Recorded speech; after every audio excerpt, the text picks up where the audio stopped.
Enough.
Stairs. This must be the way out.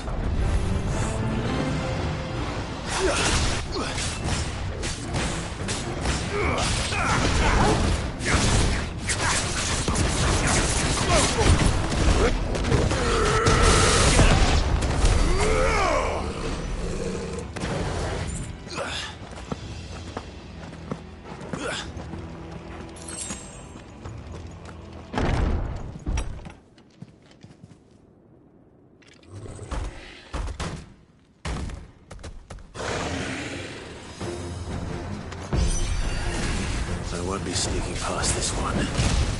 How did it get in here?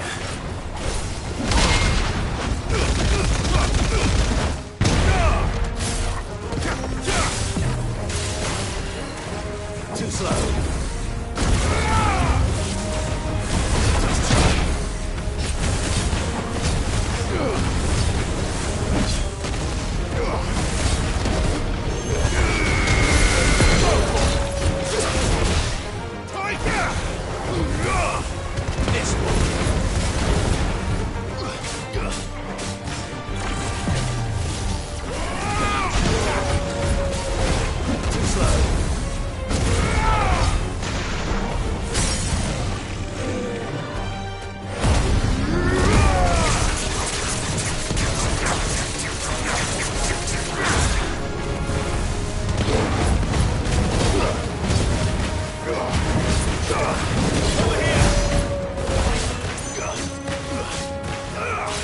This one.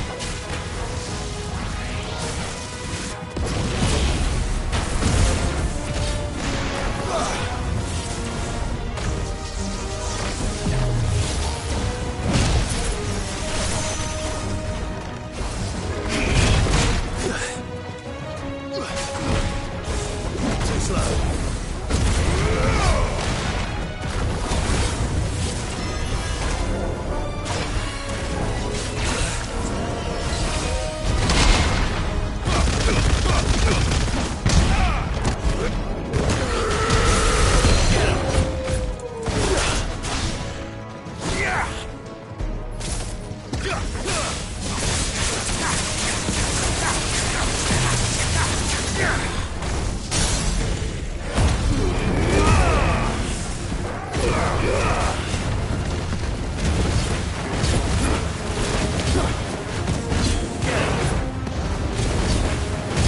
Enough.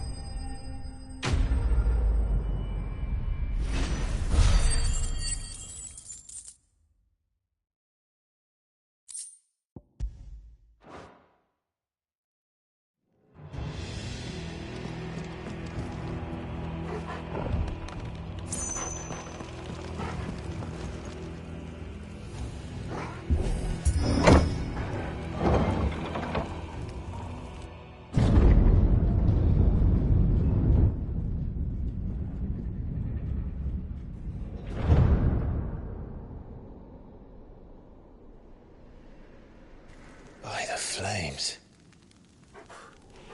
Come on, Torgal.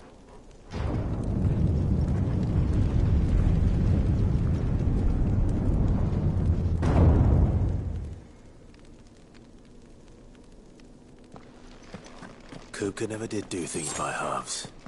As if taking the Mother Crystal to his own wasn't enough. He had to build his castle in it.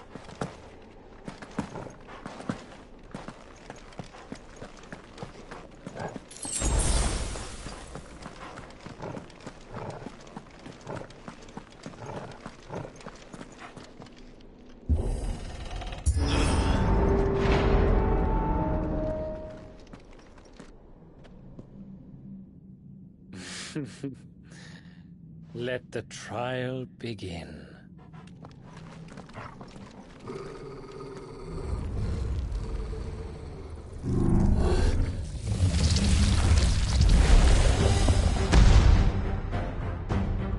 What the hell? With me, Thor.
Seems we're expected.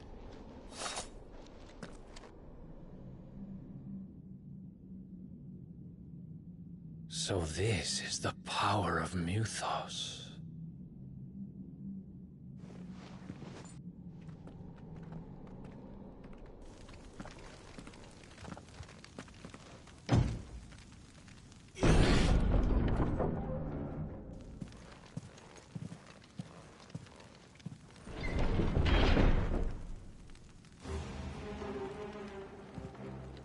Did the orcs do this too?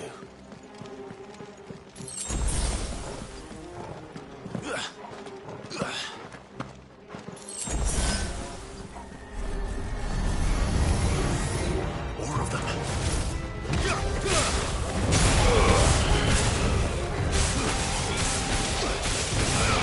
This one.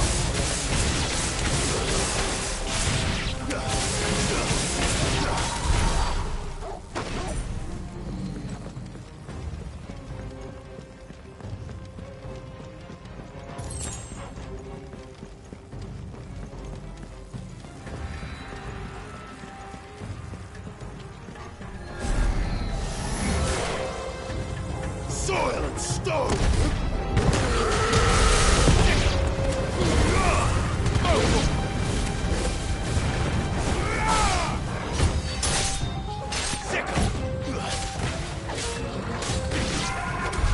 What the hell is going on?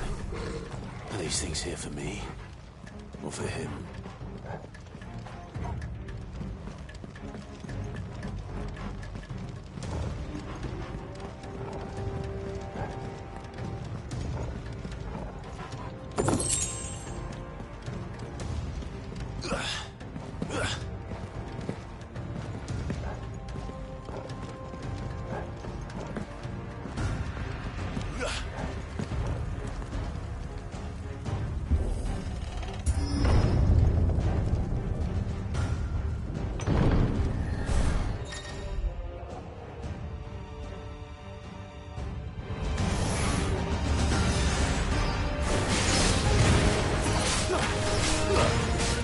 This one.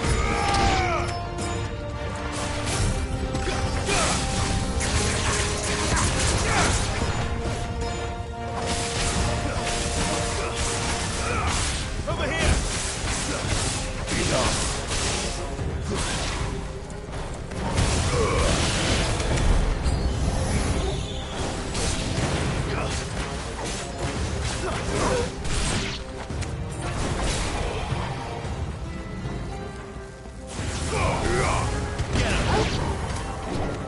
Too slow.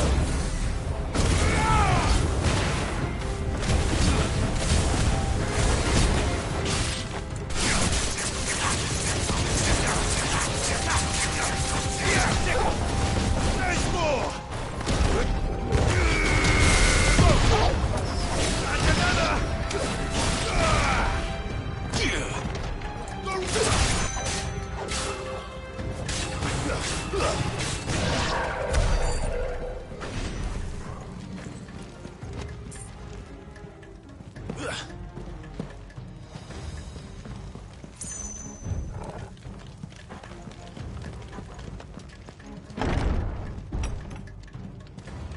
First orcs, now these nightmares.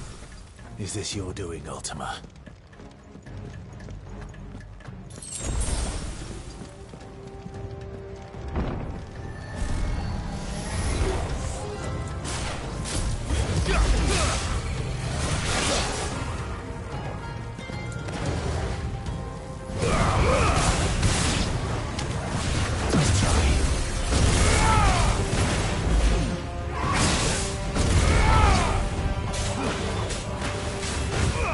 Over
You've been busy, Kupka.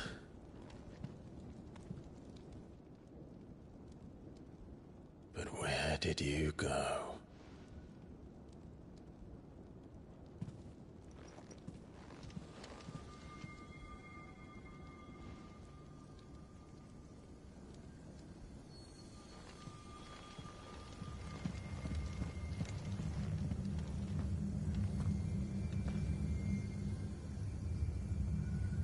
The heart.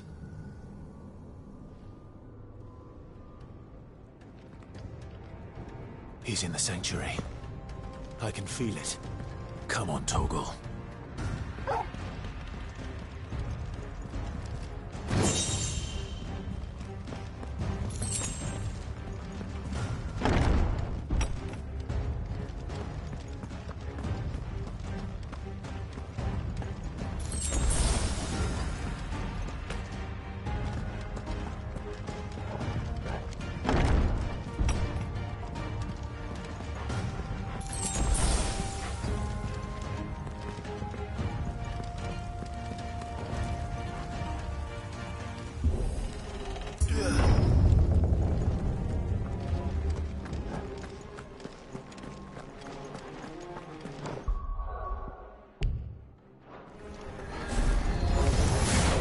Just what I needed.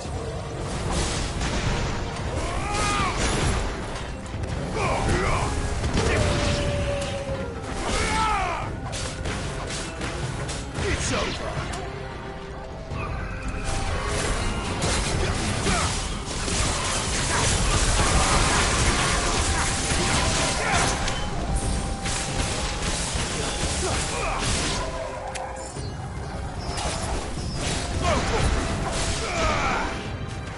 Stay down!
That better be the last of them.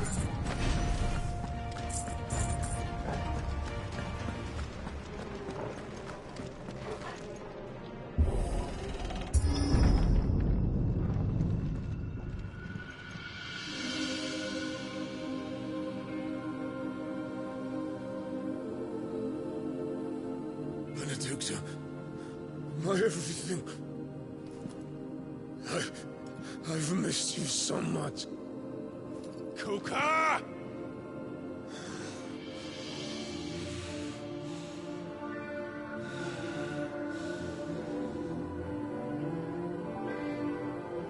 I swear to you, my love, we will never be parted again. What's wrong with him?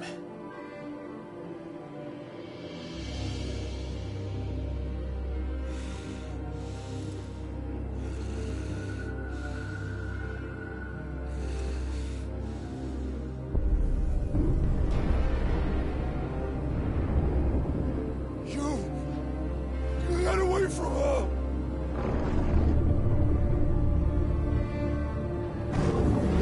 Benedikta!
this before.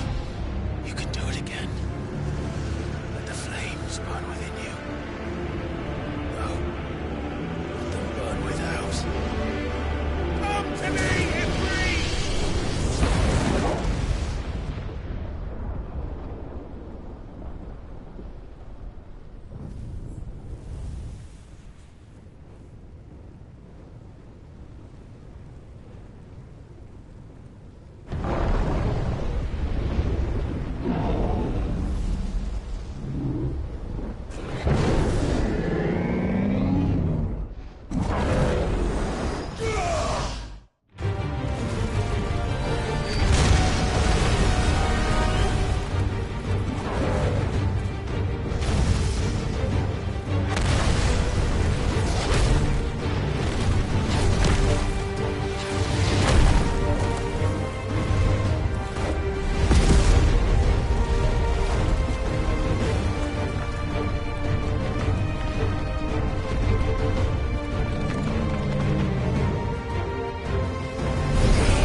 Let's give this a try.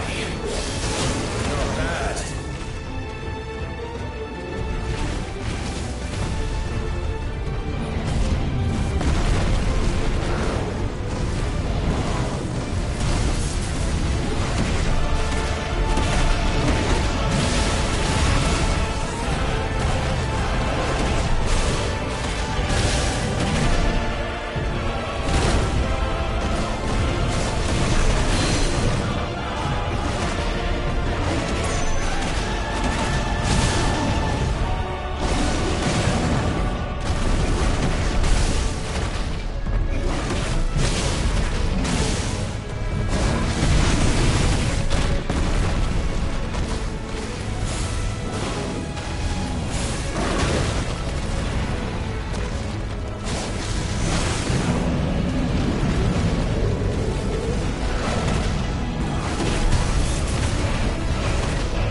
What do you want?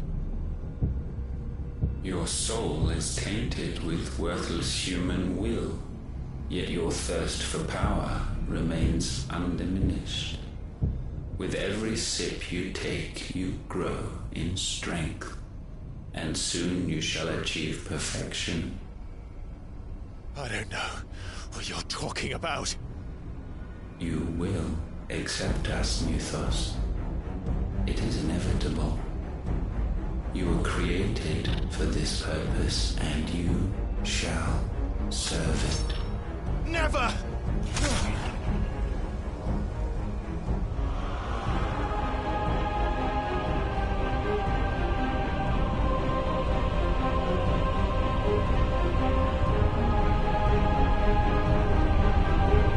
Fight it, Clyde!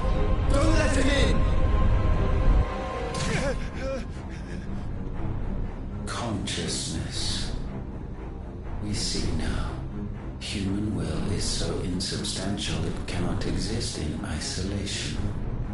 You mitigate its weakness by interweaving it with your consciousness. We believed we had merely to purge you of your will to claim our vessel. It appears we first have to sever every thread of the consciousness that supports it. No matter. The time to build a new world is not yet upon us. We will contemplate.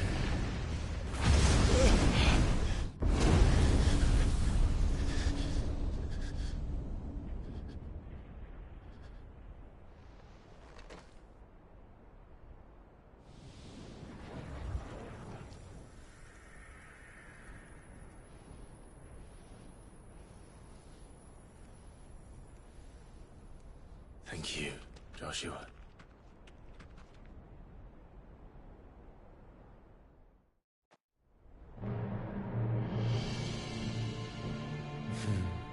One can no more command the power of ether by drowning in its flood than one can constrain the tides by standing in the sea. I had thought Hugo wiser than this, but it seems his head was full of rocks after all. Titan was strong. Your Majesty. But Mythos is stronger. For 5 years, that man lived only for revenge. Clinging fast to a fiction, even as it swept him into the abyss.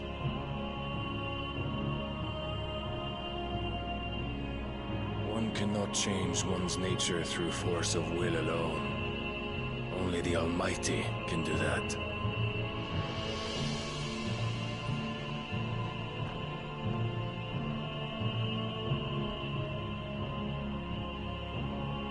Hugo Kupka, the man who gave his life for a woman's head. A fool like all the rest.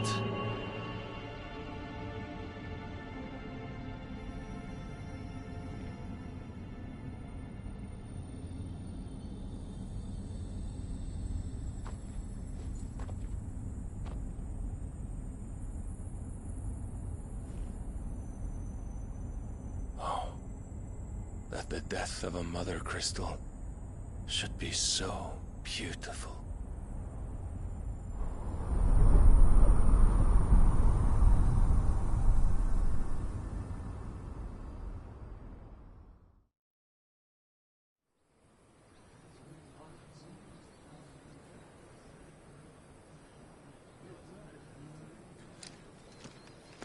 Some medicine, my lord?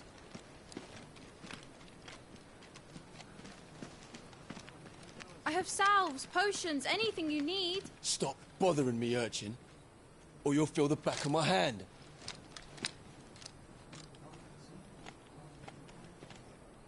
You must consider your health, my prince. If a show of force is needed to keep the Dalmex at bay, you may trust in your dragoons. I beg you to call on Bahamut only as a last resort. His strength comes at too great a cost. The Empire agreed to an armistice with the Republic, and yet the Emperor still plots its ruin. For now, the Dalmex suspect nothing, and as long as I can hold their gaze, war need not be inevitable.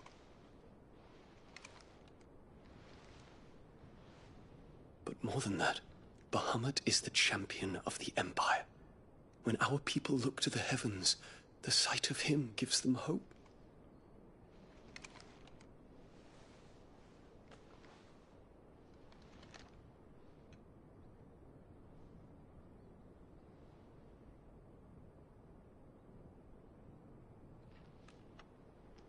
Forgive me, Terence. Would that you were my master. But alas. I will always be your loyal servant.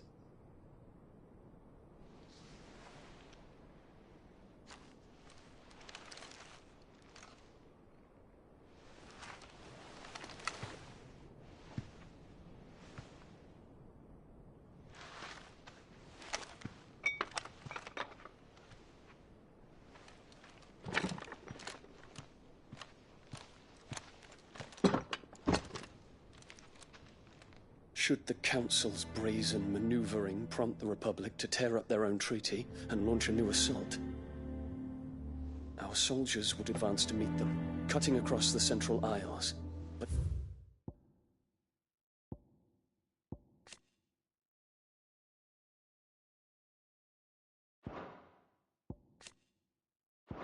not in time to prevent their forces from breaching the southern defenses and storming Twinside.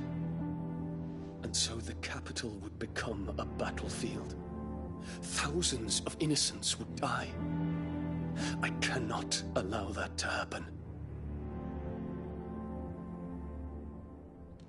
There is one small mercy, at least. You will not be forced to do battle with Titan.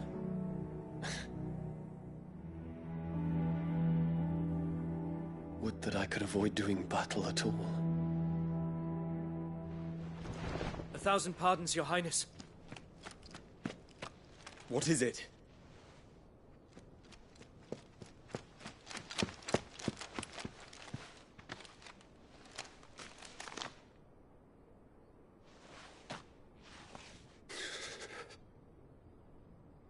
Olivier has been made Emperor. What is the meaning of this? My father's orders. What were they? Quickly! Yes, Your Highness. His Radiance requests that Your Highness maintain position here and... Ah!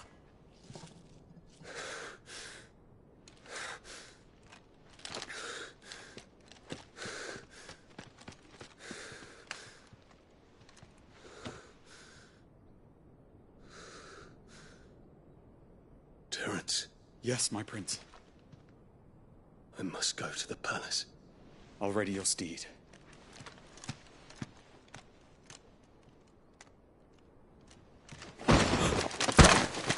What is it now?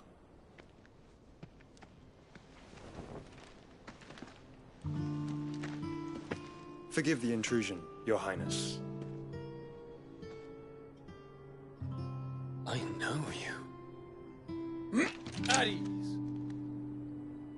We stand in the presence of the Phoenix. You wouldn't want to get your fingers burned. I hope I'm not interrupting. Not at all. Though I admit, I did not expect such a distinguished guest. How many years has it been since the Remembrance ceremony? 20? I thought you long dead. Do I address a ghost? Many have told me that I look like one. But no. I'm alive. Just. Prince Dion of the House Lesage, I have a tale to tell you.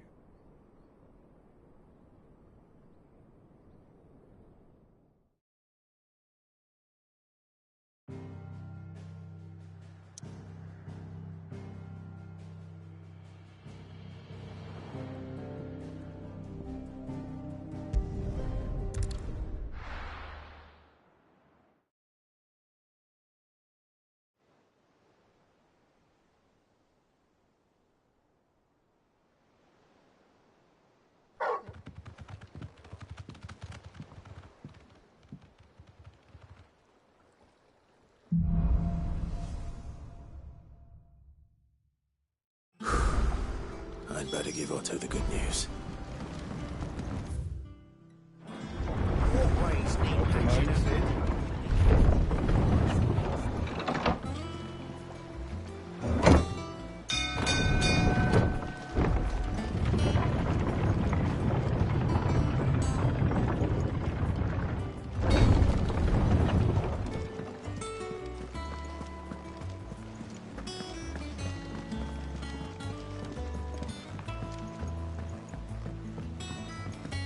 We're seeing troops in this area.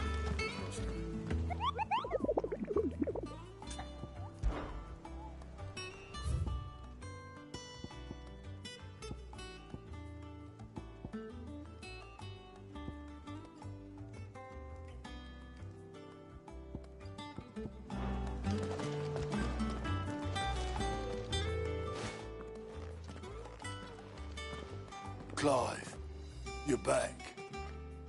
I am. And with glad tidings for once. Hugo Kupka is no more. Well, I'll be. All of our comrades who lost their lives back at Sid's place be smiling down at you right now. We had a stolus from Lubor saying Drake's fang had fallen. I expect that was your doing as well, was it? It's a long story. One for the history books, I'll bet. Welcome home, Clive. It's good to be back. You look better. I feel it. Which means I'm coming on your next little adventure. You're not leaving me behind again. Wouldn't dream of it. Otto, any word on the Royalist movements since I've been away? Shouldn't you be putting your feet up? If you really want to know, go and have a word with Vivian. Thank you. I will.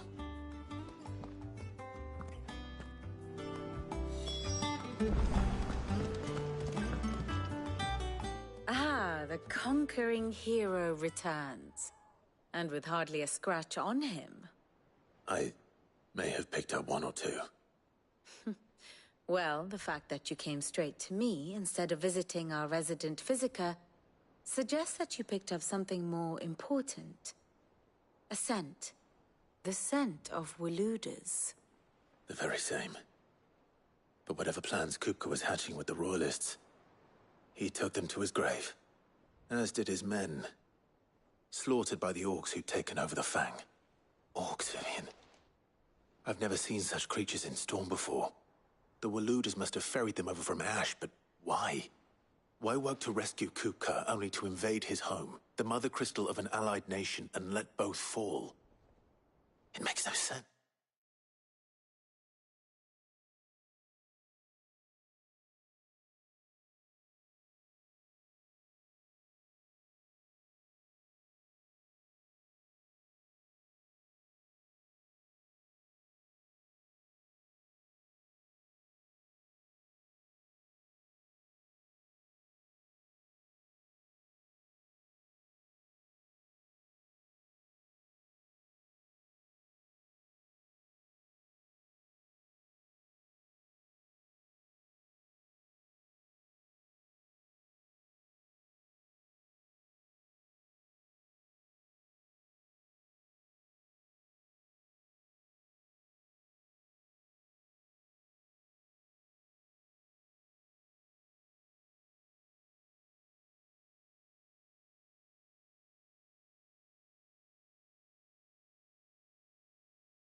Do you know the tale of the blind men and the Adamantus?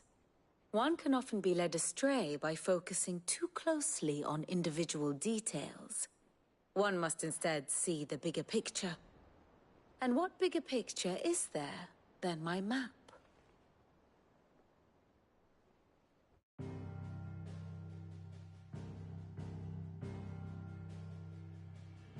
The Kingdom of Waloed claims dominion over all of Ash.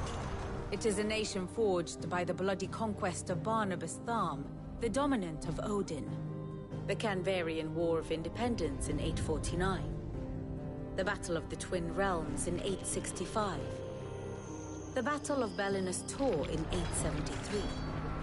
Wheresoever his armies fought, Odin was found where the fighting was fiercest. But of late, the warrior king appears to have laid his sword to rest. Battle rages for control of the crystalline dominion.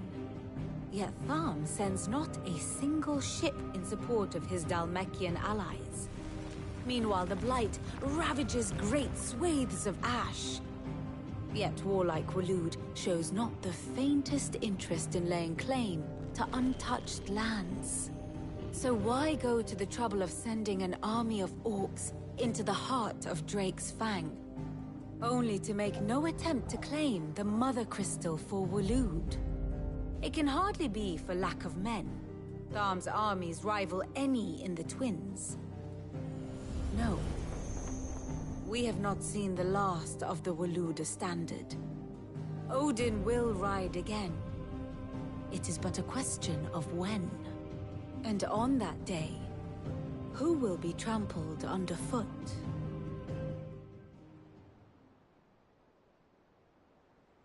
In summary, I know not to what end the Royalists betrayed Kupka. I know only that it is part of some broader scheme. A scheme tied to the ambitions of one man. King Barnabas. But there is no need to wallow in confusion. If one is to cure a sickness, one must first identify the symptoms. And your Lord Uncle has volunteered to do just that by keeping an eye on the Royalists' movements. He's really throwing himself into this. Indeed he is. Which means all that remains for us to do is await his reports. Well, not quite all in your case. The people of the Hideaway must hear the news. Justice has been done. Hugo Kupka is dead. The wounds he left that night are still raw, especially for those who lived with Sid the longest. Tell them that those wounds might finally begin to heal. Consider it the price of today's instruction.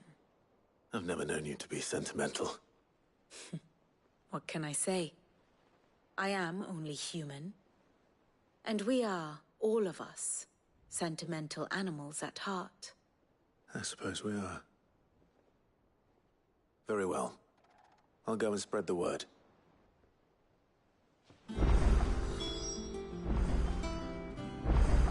Here for another of my lectures? Of course.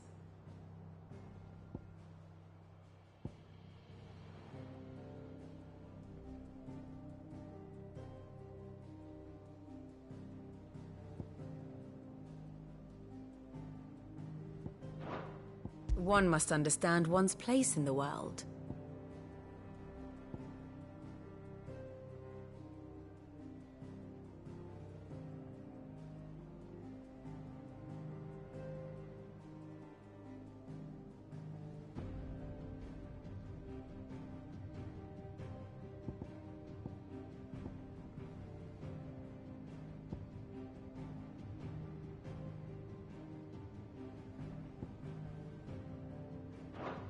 The state of the realm is ever-changing, Clive.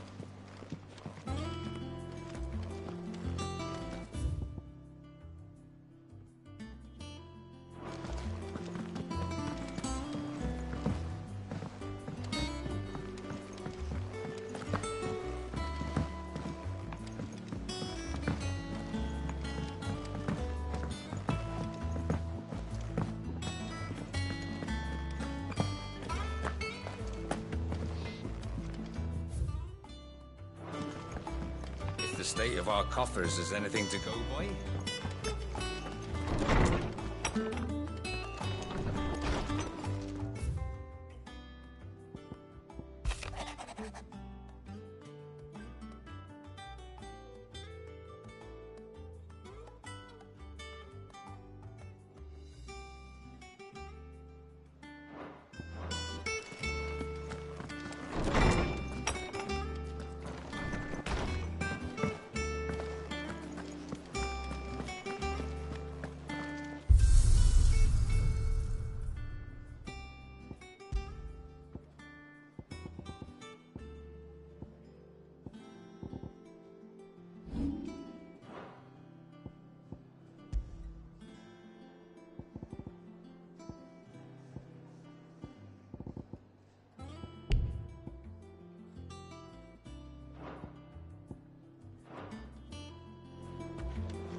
Blackthorn, do you have a moment?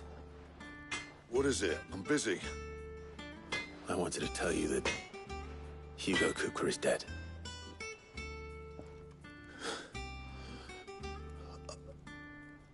I can't tell you how long I've been waiting to hear those words.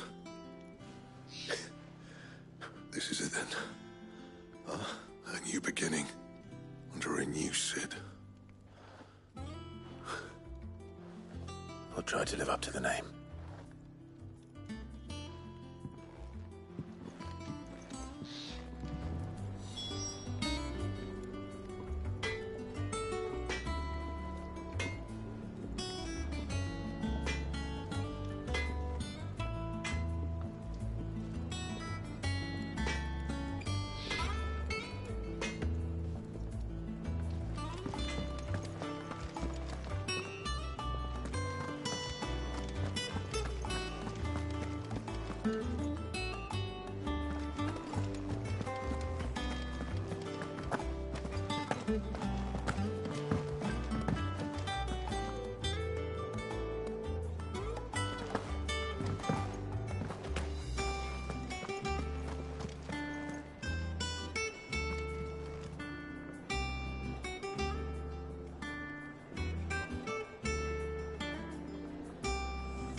If the state of our coffers is anything to go by.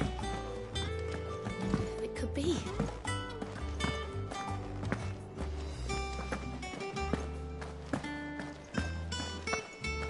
The noble.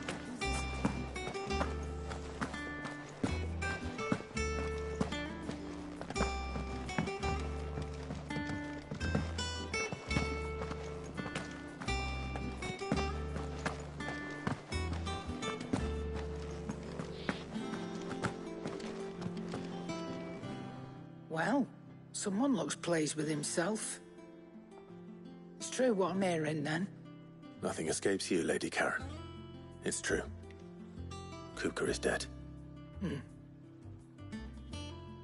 No more looking over our shoulders, then. Good. I'm starting to get a crick in my neck. Don't let it go to your head, though.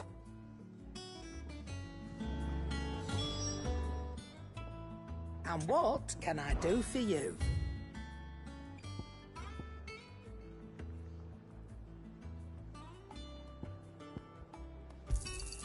You'll not find a better price than that.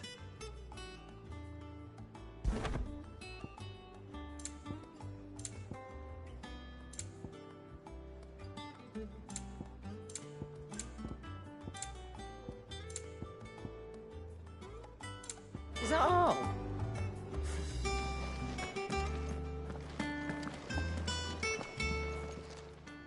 Is it business or pleasure?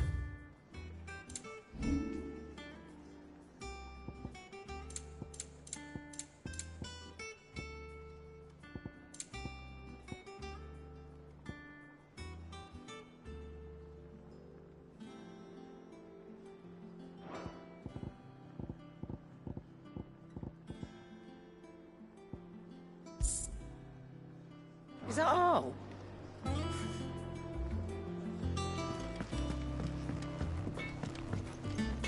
What do you need? A Sanctfordian, do you? Not bad, if I do say so myself.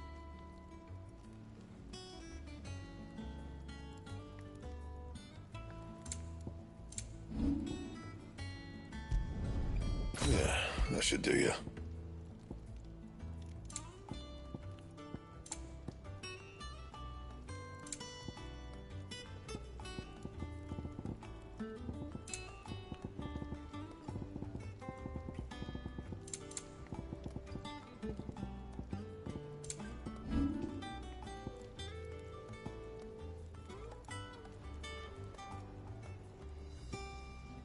And?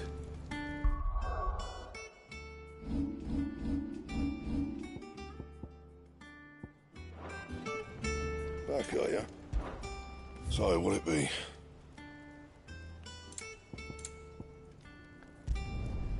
Not bad, if I do say so myself. That it? Fine.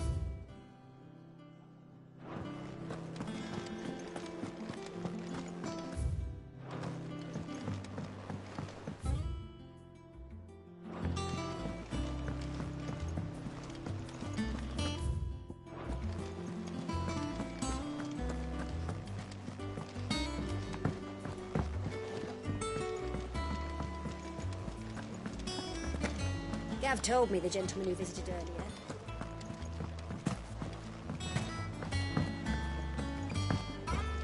Our son hath taught the man.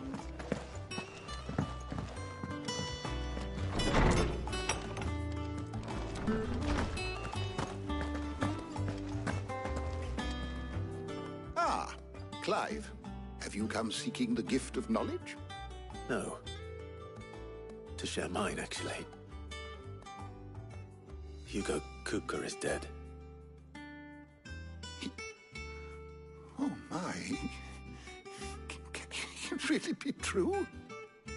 Look, he's crying. He is. The big baby. And with good reason, children. These are tears of joy. We must offer up a prayer to your parents that the heavens might weep with us. There shall be no lessons today, only thanksgiving and merrymaking. Go, put away your things. All right. Brilliant.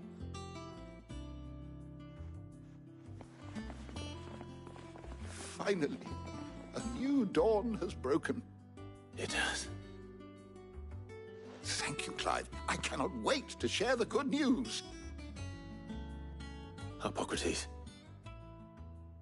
After Kupka fell, Ultima came to me. I need to know what he is. Have you learned anything?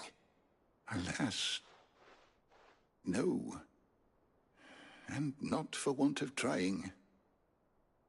I have scoured nigh every historical tome in our collection and found nothing. Not even the sort of conspicuous absence that might suggest a concealment of fact. One is almost tempted to conclude that such a creature never existed. But I saw him. With my own eyes. I don't doubt that you did. Alas, it seems you are the only one who has. To others, he reveals naught. We see only that which he leaves in his wake, like some terrible force of nature beyond the ken of mortal man. A bringer of death. Whether the Ultima you met with was the being itself, or merely another projection of its power, I know not. But until I do, my investigations shall continue. Thank you. It means a lot. Right. Let's see if Otto has anything else for me.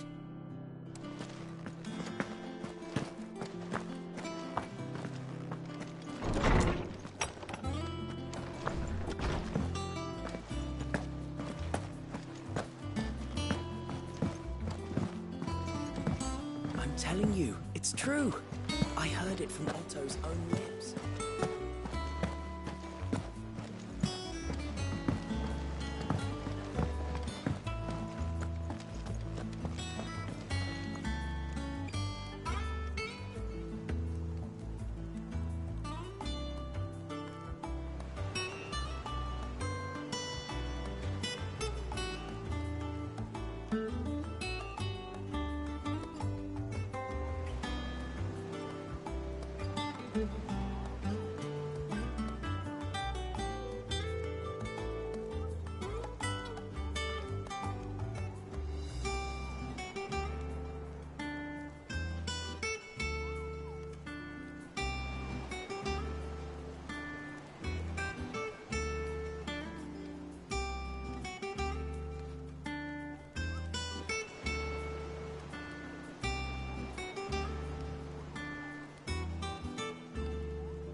You barely sat down since you came home. Vivian got you running errands or something? Just spreading the word.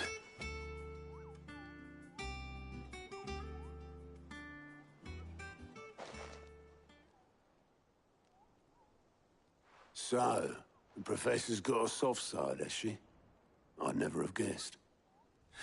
No. She was right, though. Everyone was glad to hear the news. Ah, but you ain't told everyone. I can think of plenty of friends back at the old hideaway who'd sleep more peacefully for knowing. Not least of all Sid. You should tell him. You're right. I should. And I will. Well, when you do, be sure to take Mid with you. She's been going at it hammer and tong down at that workshop of hers, trying to do her father proud. I can't remember the last time she visited the old sod's grave. Very well. I'll suggest it.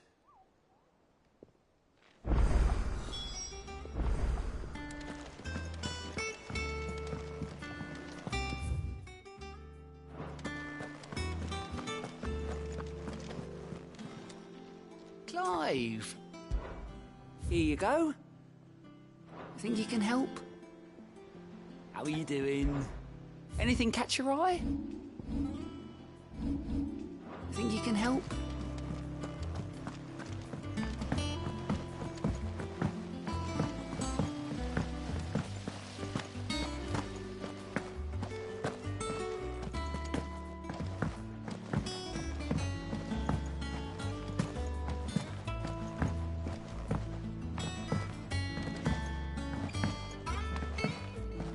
come up with something soon.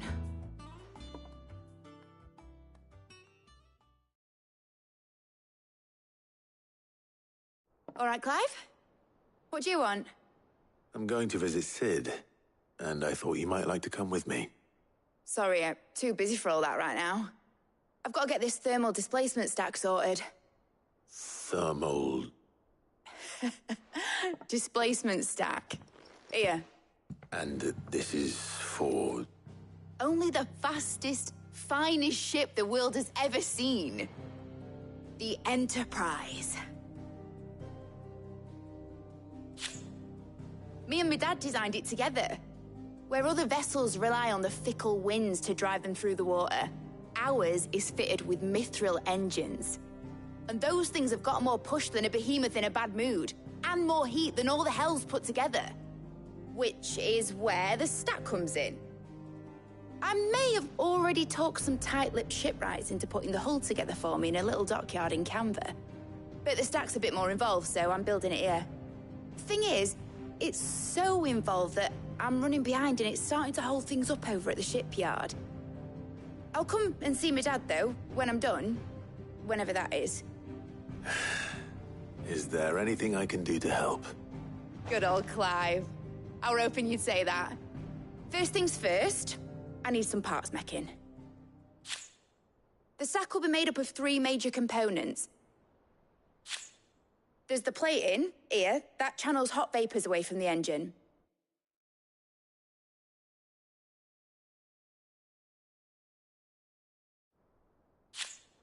The helm over the top, that disperses all that heat into the air.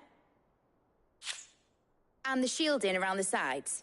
That stops the rest of the ship from going up in flames. A full suit of armor, then? Probably best to take it one piece at a time. Then you'll need to start with the plating. Everything else fits onto it. I've got the designs and the list of materials here. Show these to Blackthorn. He'll know what to do. I can't make head nor tail of them. Luckily, you don't need to.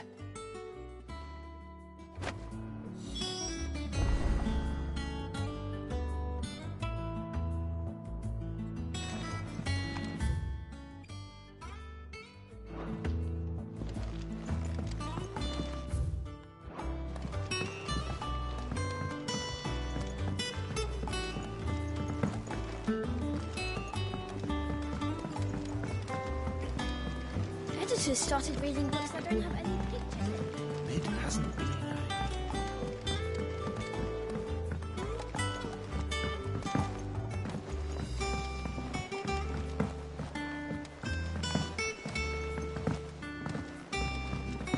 I went up to give some greens to the chocolate.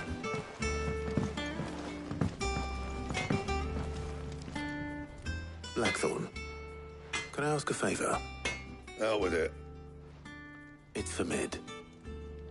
This my last chance to say I'm otherwise engaged. Spare myself the arseache. Go on then. What is it this time? She said you would know. Here.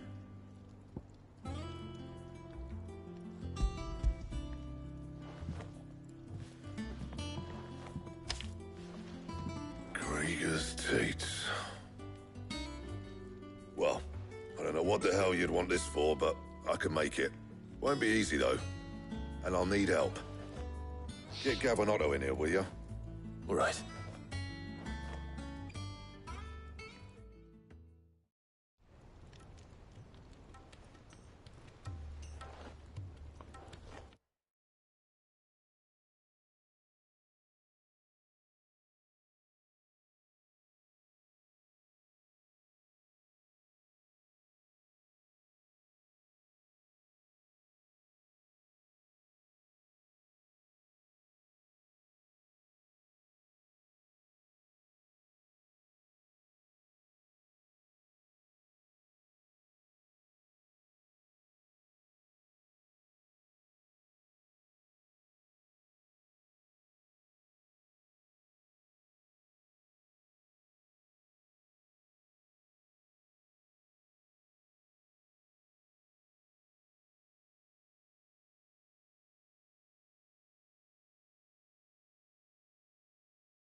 So Mid's roped us all in here again, has she?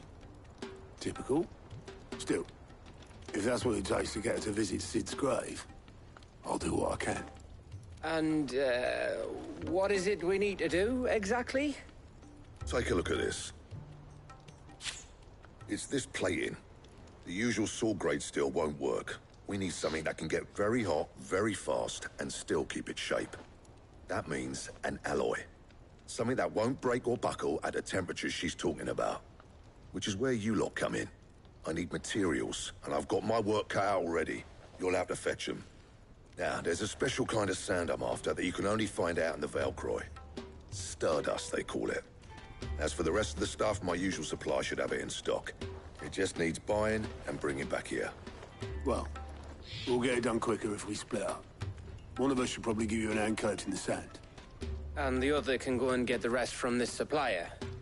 Right then. Well, make your minds up who's going where. We can get this over with.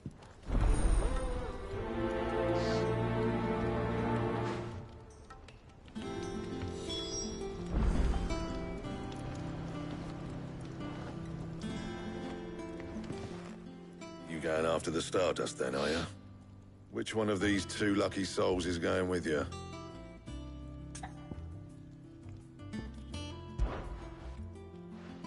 Gav, you're with me. All right, then. So, where do we find this Stardust stuff? There's a river that runs through the southern reaches of the Velcroy. It's the black sand that washes up on its banks that you're after. Southern reaches of the Velcroy, eh? That's down past Dalamil. I'll go and scout the place out. See about hiring us a wagon to bring the stuff back to. All right. I'll meet you by the river. While you're off having a paddle, I'll pick up the rest of this stuff from Blackthorn's supplier. Take care. You two, eh? Don't go letting them fleece ya. Fleece me? I like to see him try. In your own time.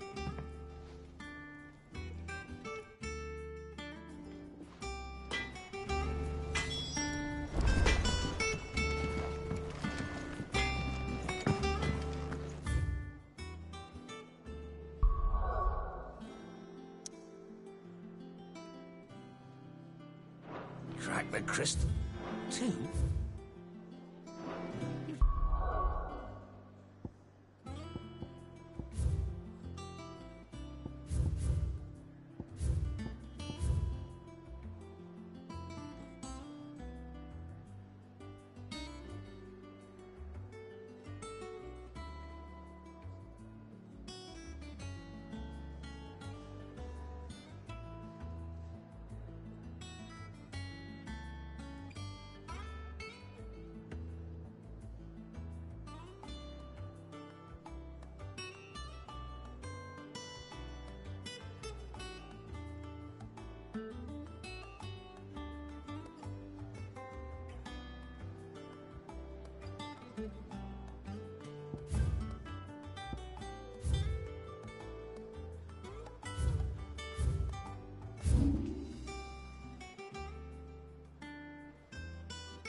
Ready, go? Run like the wind.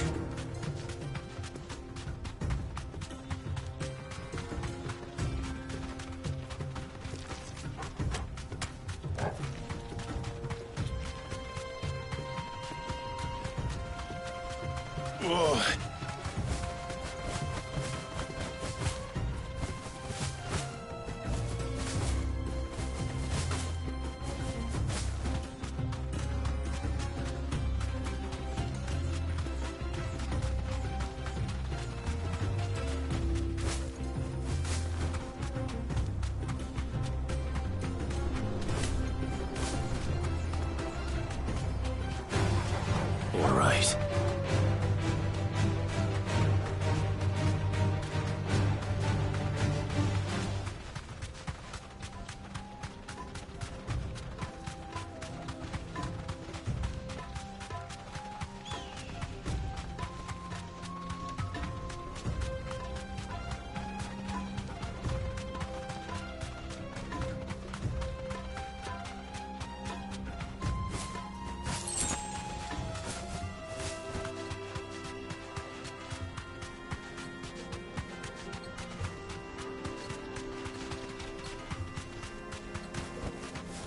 straight home now.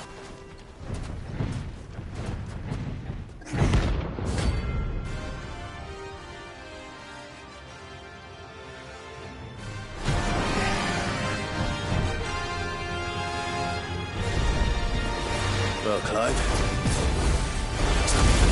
take us on.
It should have stayed in its shell.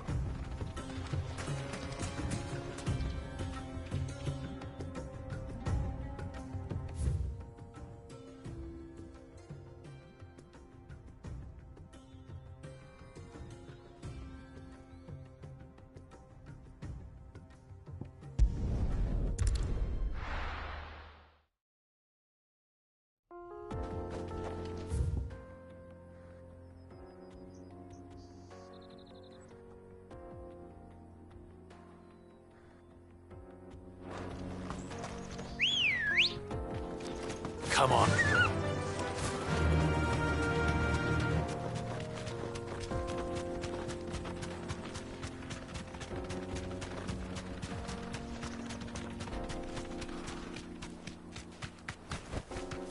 Thanks, Gal.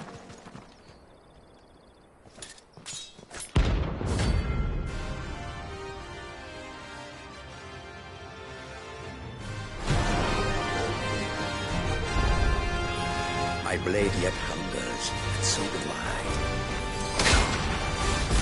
Let us feast on your flesh.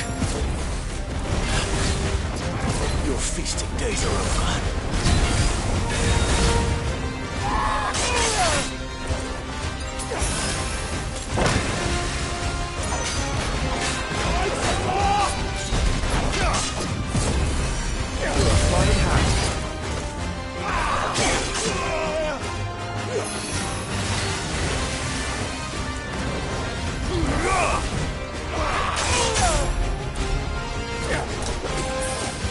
Too slow.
Those who kill for sport deserve no better.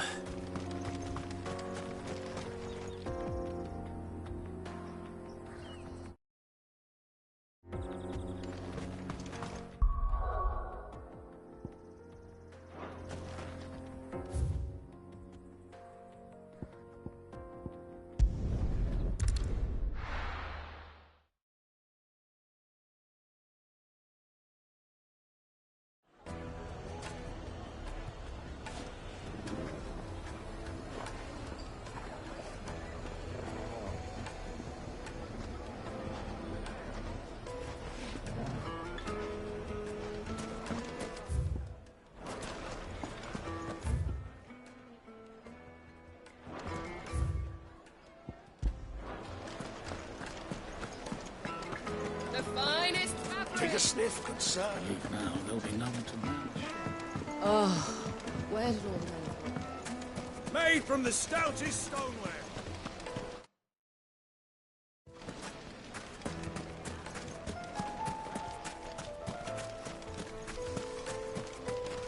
Good day, my lord.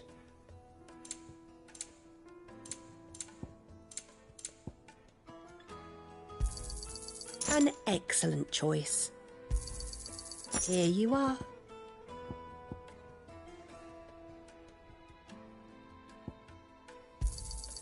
My thanks. Here you are. Thank you for your custom.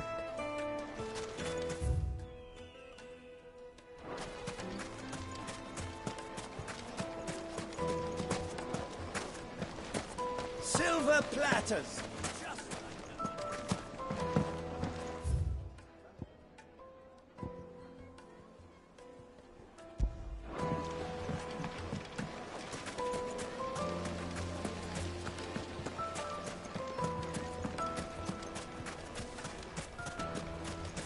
No, I'm telling you, it's gone.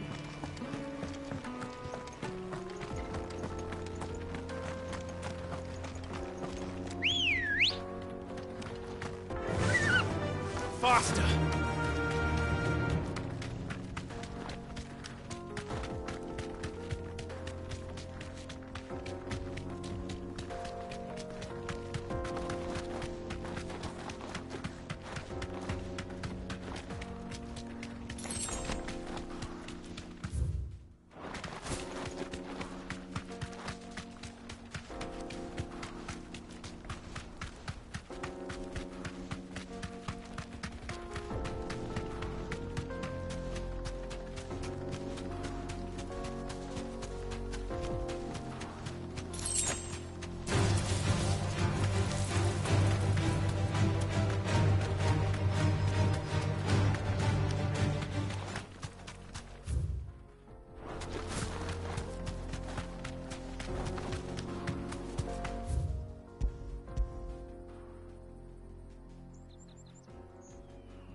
They don't look happy.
Over here!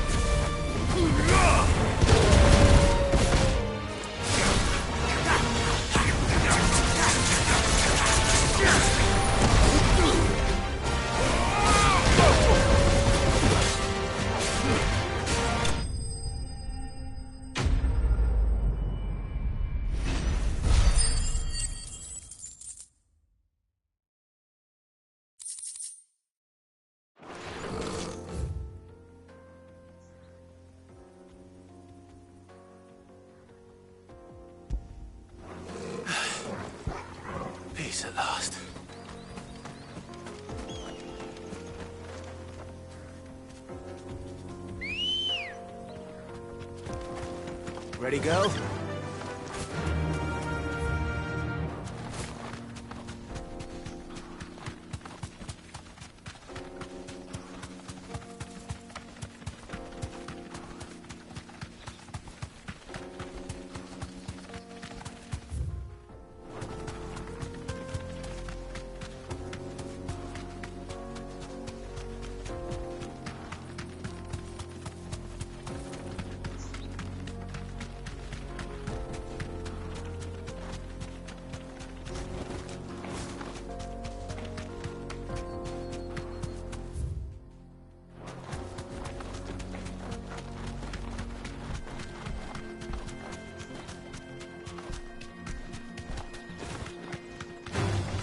Don't get surrounded.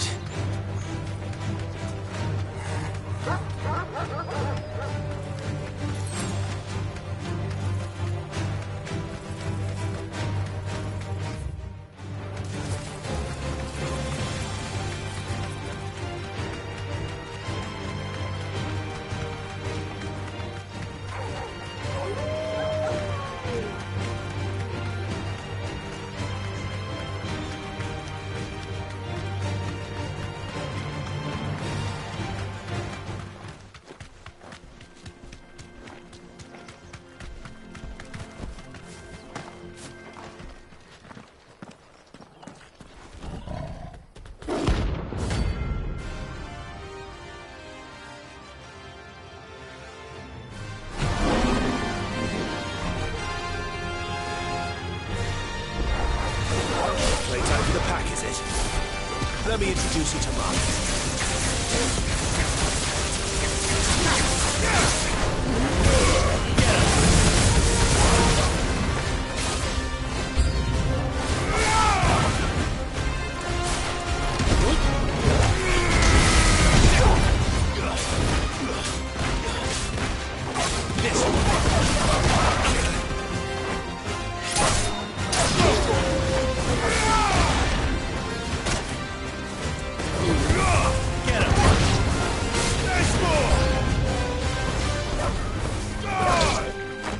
Waken winds!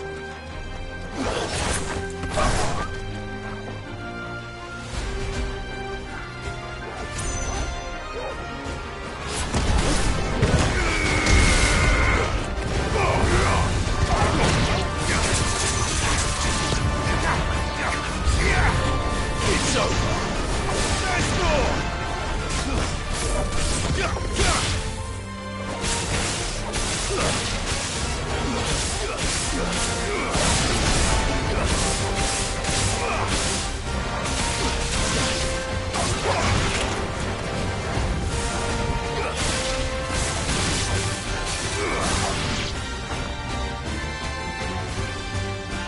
And then there was one.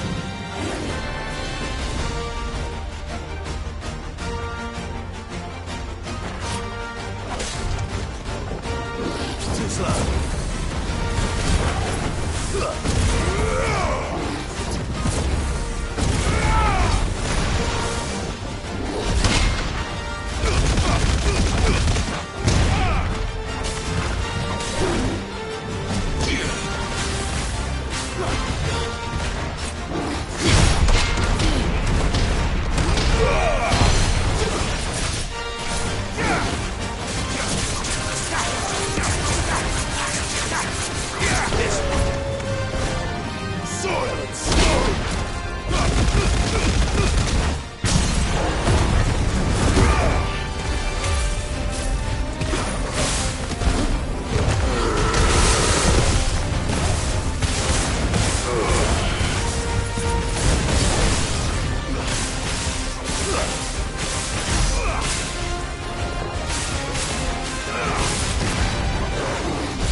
That wasn't too bad, was it, Torgal?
Come on.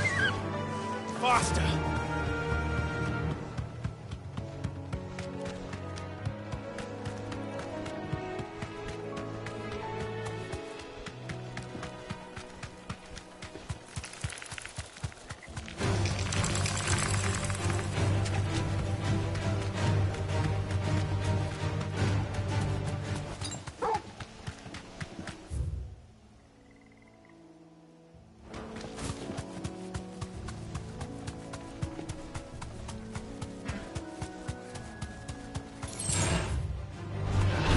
Easy.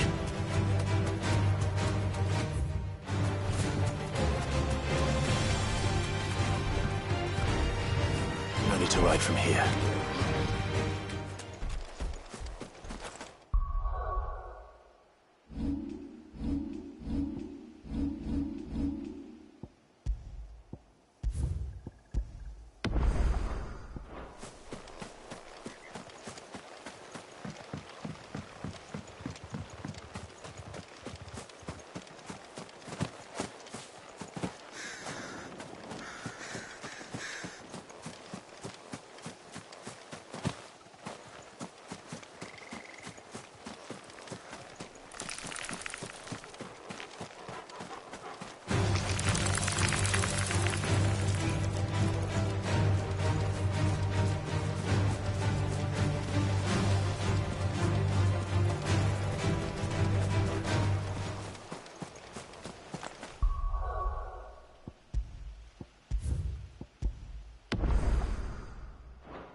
Seems this one has a little more life left in it.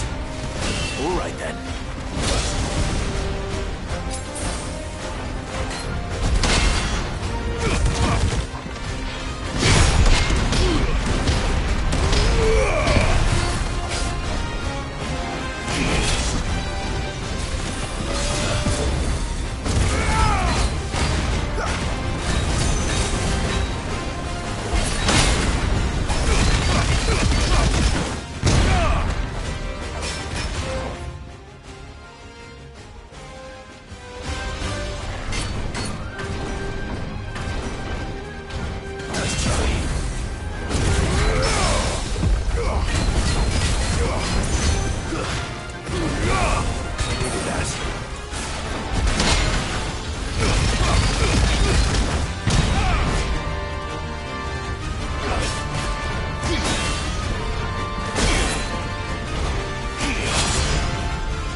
Fly, Ambrosia.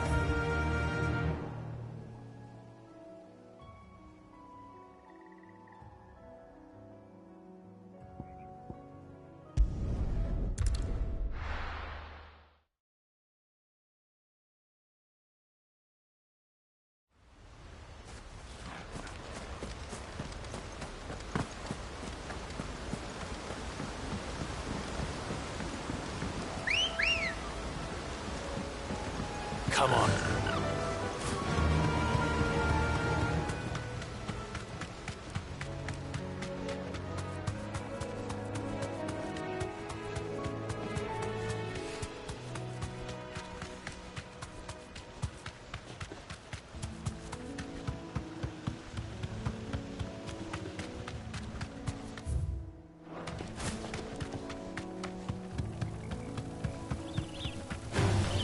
Time to fight.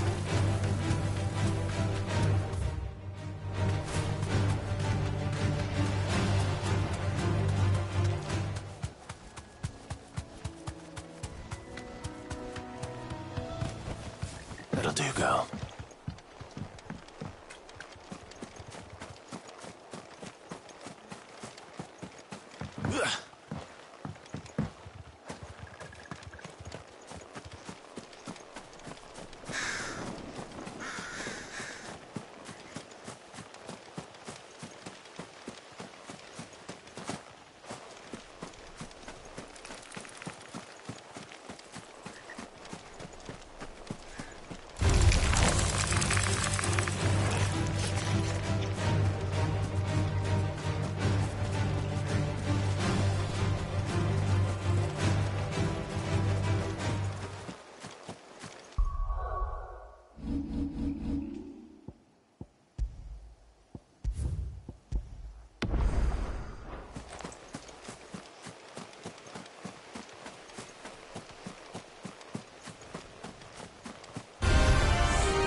Back to sleep with you.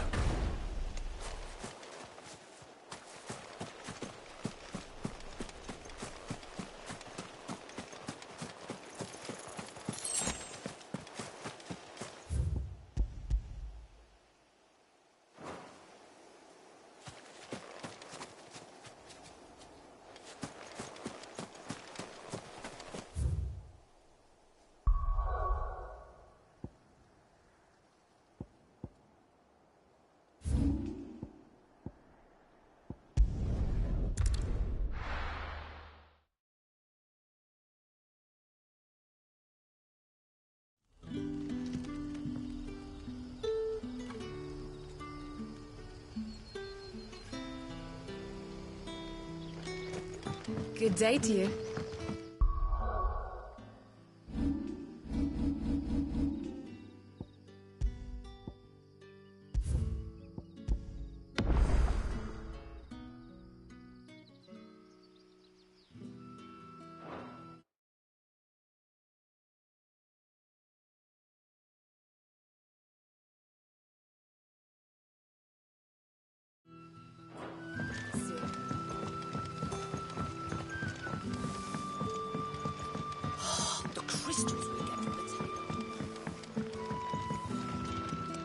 Any friend of the innkeeper is a friend of mine.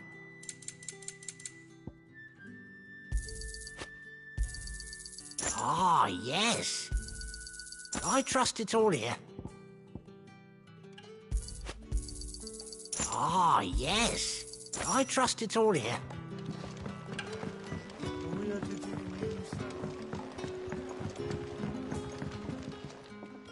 Ah, Clive.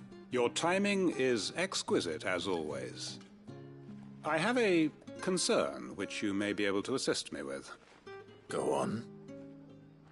There are whisperings afoot of shadowy figures having been sighted outside the village. Rustlings in the undergrowth, suspicious noises. My people fear that they are being watched. It may be no more than a surfeit of nerves, understandable in the current climate, or it may be the prelude to something altogether more dangerous. Given what I hope you'll forgive me calling your nose for trouble, I wondered if you might investigate. Of course. Excellent. You might begin by speaking with the good citizens of Lostwing. Listen to their tales, and make what you will of them. All right. I will.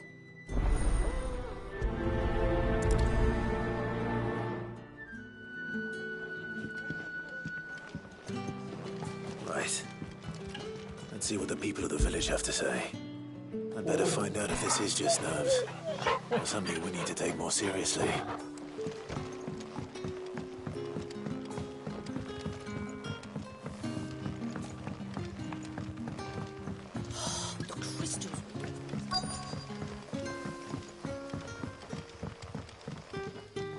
You all right, Sid? Something on your mind? There is, actually. Can I ask you something? Quentin tells me people have mentioned shadowy figures out in the woods. Have you noticed anything unusual?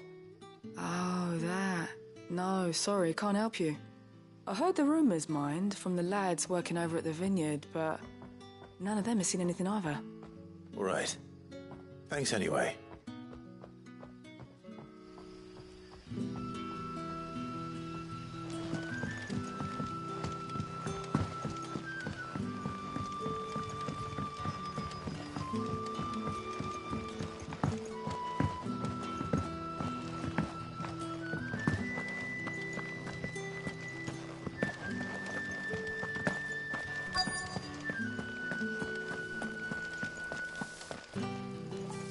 Do you have a moment?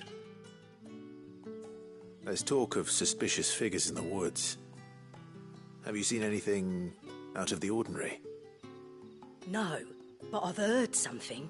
Sound of scraping metal, like someone sharpening a sword. Where was this? In Lorbert's Pass. Was out foraging for herbs when I heard it, screeching out from between the trees. Ran back here as quick as my legs would carry me, and I ain't been back since. I see. I'll look into it. Thank you.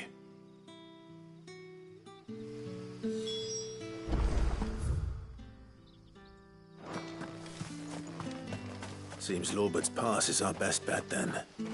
What do you say, Torgal? Shall we go and investigate?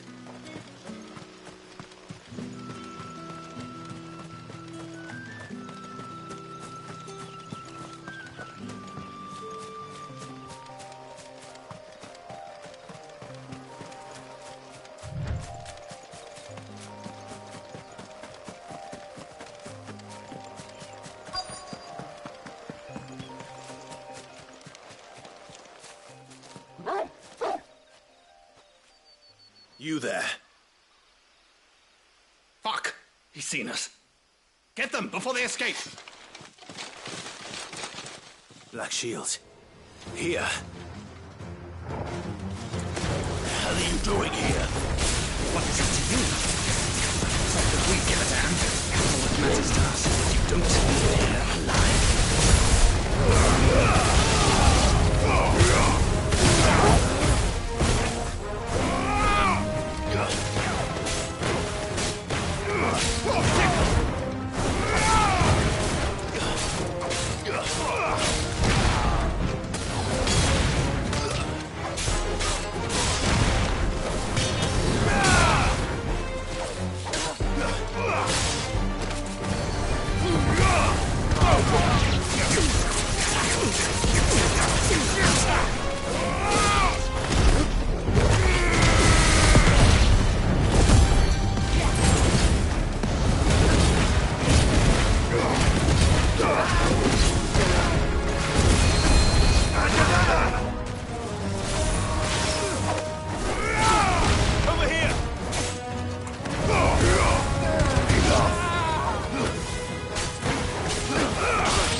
You're finished.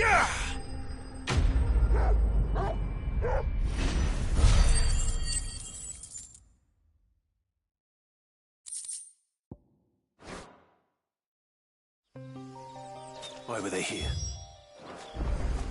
planning an attack on Lostwing? I need to warn Quentin.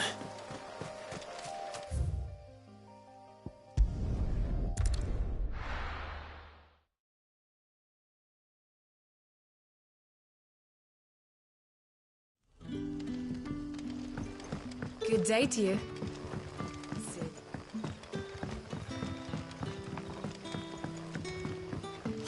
The crystals we get from it. Clive, how goes the hunt for our sinister figures? I found some black shields hiding near Lorbert's Pass. They're gone now.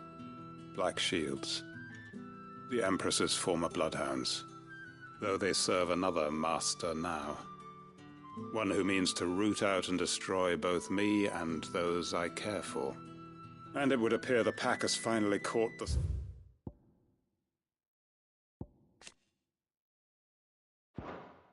scent of its prey. Damn it all. I had hoped I would have more time than this. More time to prepare. But if we are cornered, we have no choice but to bite back. And bite back we shall. I'm sorry. You're going to need to explain. Who did the Black Shield serve now? And why would that person want you dead? Because I want him dead. Who? The former Lord Chief Justice of Sanbreque. All that I have built here is for him. I don't understand. Why him? Why Lostwing? I suppose it is better that you know the truth. I was a member of the judiciary once. So sickened was I by the injustice of this world, I swore to fight it. And fight it I did in my own small way. I saw more than a few corrupt officials condemned to the very cells into which they had thrown blameless innocents. Men to whom the law was but a scourge to turn against the powerless. And throughout, it was the Lord Chief Justice who backed me, who was my one true ally in the quest to see justice done. So what changed? I discovered that he hunted bearers for sport. I was a fool to think he shared my hatred of venality and vice. His support for me was no more than a facade. A means of ridding himself of his rivals, a mask to hide the rot beneath. I filed suit against him immediately. His response, however, was rather more visceral. He had my entire family slaughtered, and he faced no punishment whatsoever. I lost everything. My loved ones, my livelihood, my position. The faith I had once held that any modicum of justice might be achieved through the courts. So I set about enacting my own. I tracked down every soul who served him, and slit their throats myself. But the man himself proved an altogether more difficult target. With money and power come protection. And so I saw that I would need an army of my own. I came here to Lostwing and began recruiting like-minded individuals. And everyone here knows this is why you do what you do. Of course. They too have lost loved ones to the bearer hunts. Seen faultless friends sent to the gallows to spare the guilty. All under the watchful eye of the Lord Chief Justice. Our wounds are the same. And our cause is the same. We are comrades, and our revenge is already in motion. We know where he hides, how numerous and well-trained his guard. What we did not know until now, however, was that his plans may already be in motion too. Quentin. Our time is short. He may move against us at any moment, unless we move against him first. My friends and comrades, it begins. Make ready for war.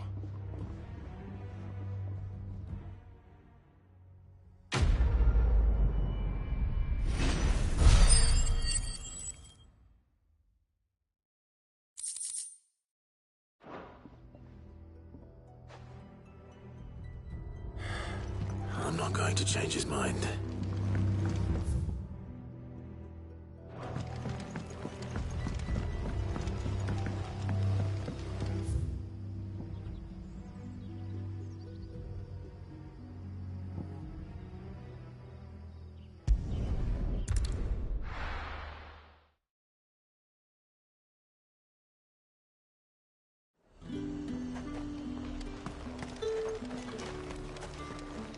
What can I do for you?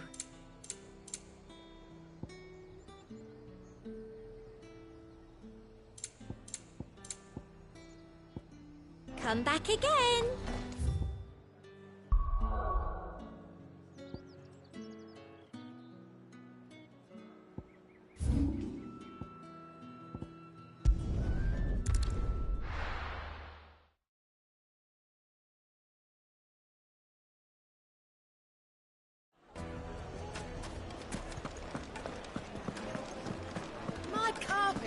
Take a sniff, good sir.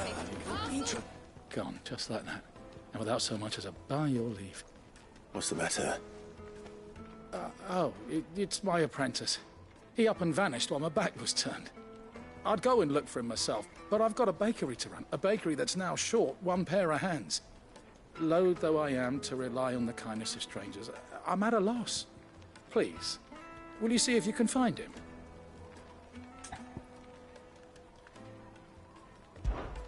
I'll see what I can do. Do you know where he might have gone? I wouldn't be surprised if he was off somewhere mooning at Drake's Fang. He used to work there, you see. Poor fool left his heart in its hollow. All right. Then that's where I'll start.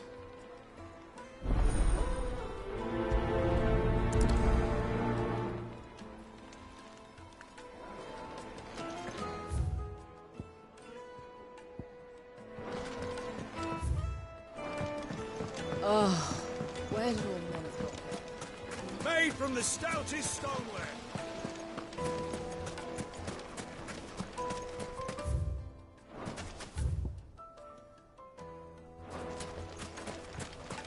No, I'm telling you, it's gone.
Excuse me.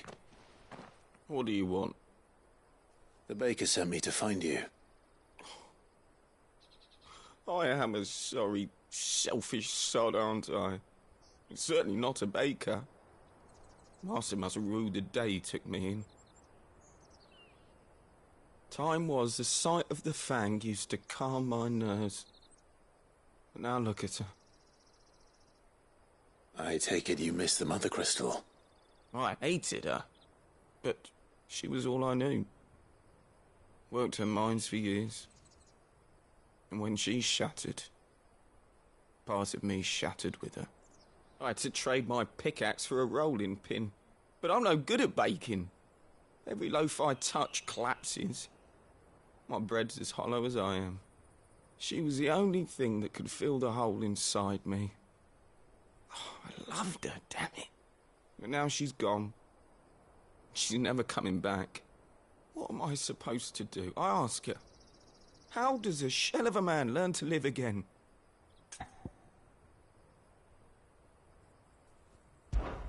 Perhaps you could express yourself in your work.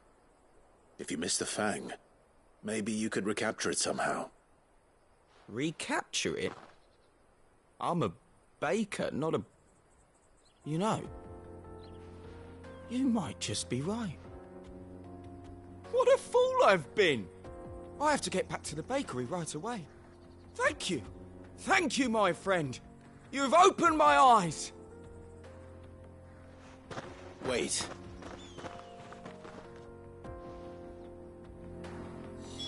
Suppose...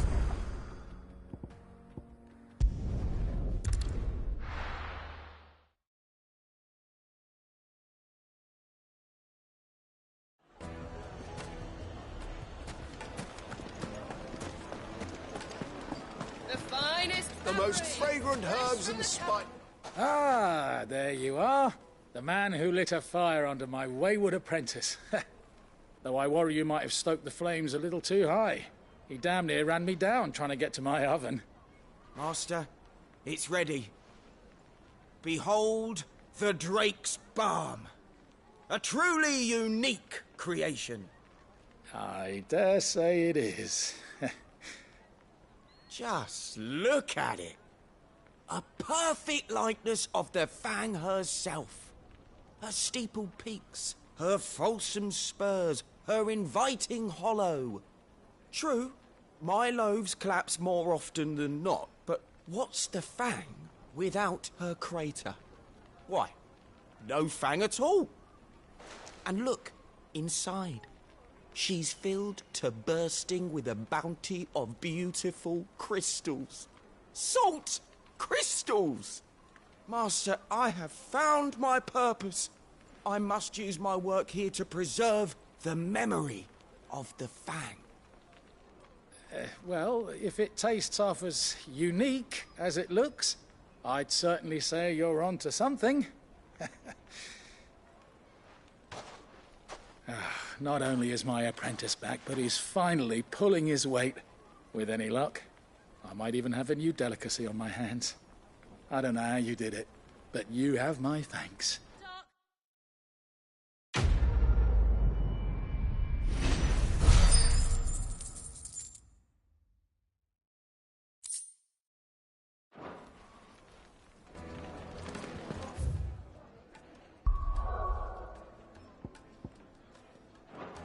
Now, do some, I know.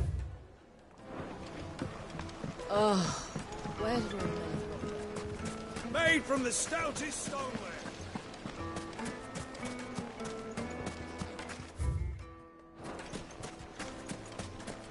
Did the constables test you properly?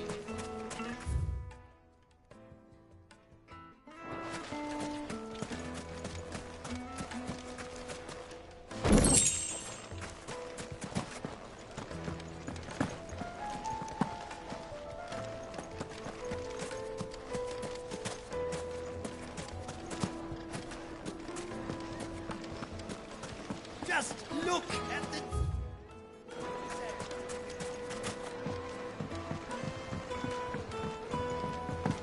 Now, do some, I know. Yes, they're quite sort.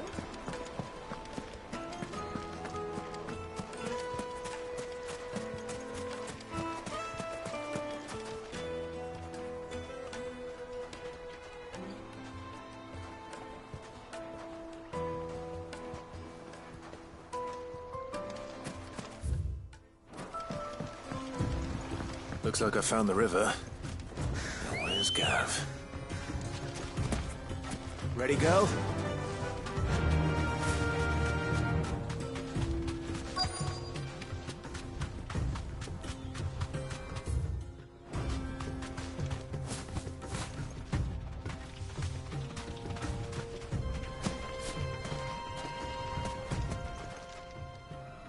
Sorry to keep you, Gav. Better late than never. I've had a quick scout about, and I reckon round here's our best bet if we want to grab as much of this stardust stuff as we can. Don't know what Blackthorn's planning to do with it, though. I asked over in Dalamil, and they seem to think it was worthless. But if Stardust is what Blackthorn wants, Stardust is what he'll get. There's plenty of this stuff lying about, just begging to be bagged. Then let's get bagging, shall we? We shall. Race ya.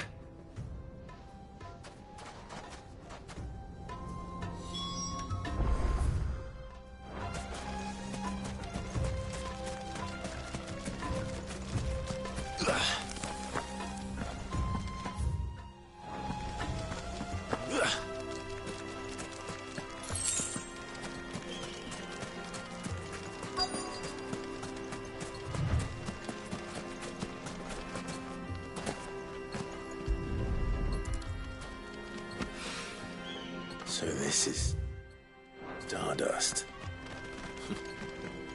It just looks like black sand to me.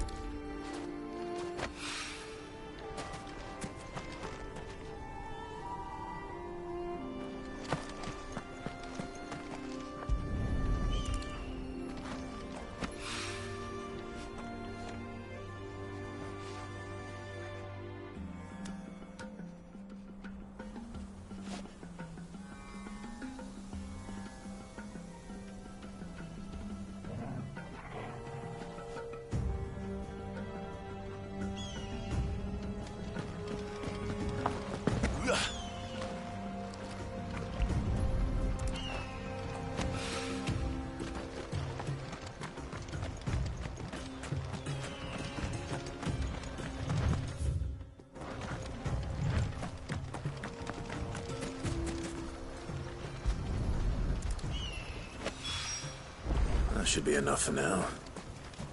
Let's see how Gav's getting on.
You finished?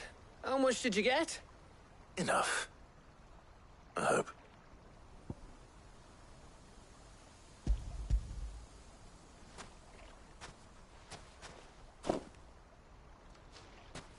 Oh, you win.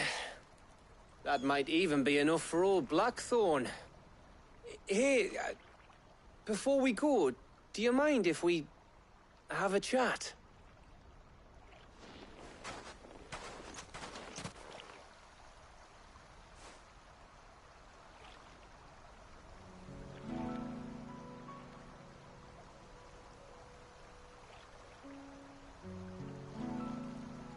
Feels like ages since we had the chance to talk. You know, man to man like.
It does, doesn't it?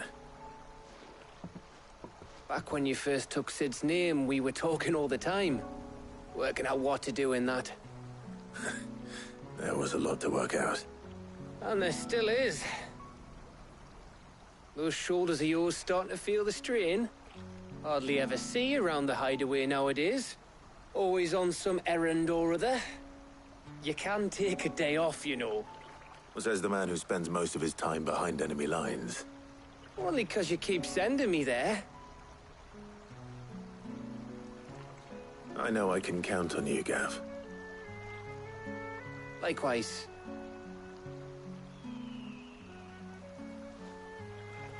So you keep sending me wherever you need to, and I'll keep going. Safe in the knowledge that I have a home to come back to. Thanks to you.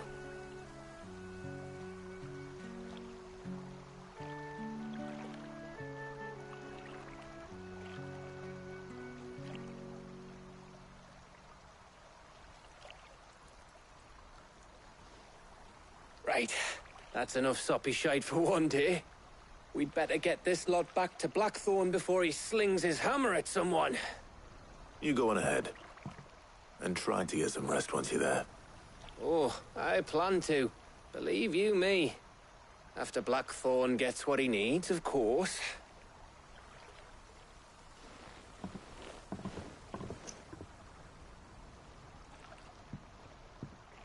Right. Ready to go home, boy?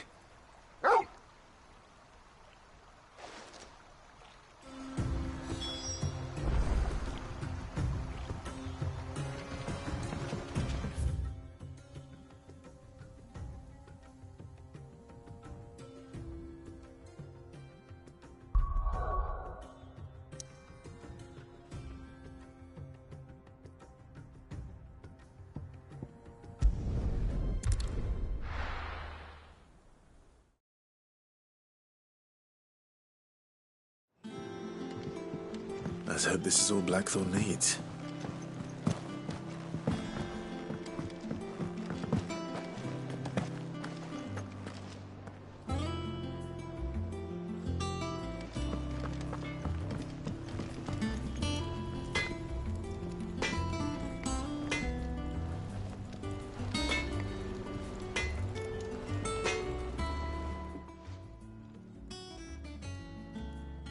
Blackthorn.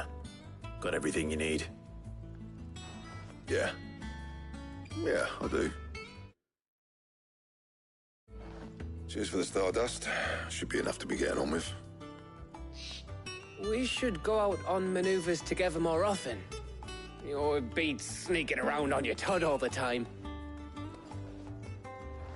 I'll make a start on putting this thermal plating together then. It will take some time, mind. So if you've got other things to be getting on with, I could do without you breathing down my neck. Thank you, Blackthorn. I'll let Mid know construction's underway.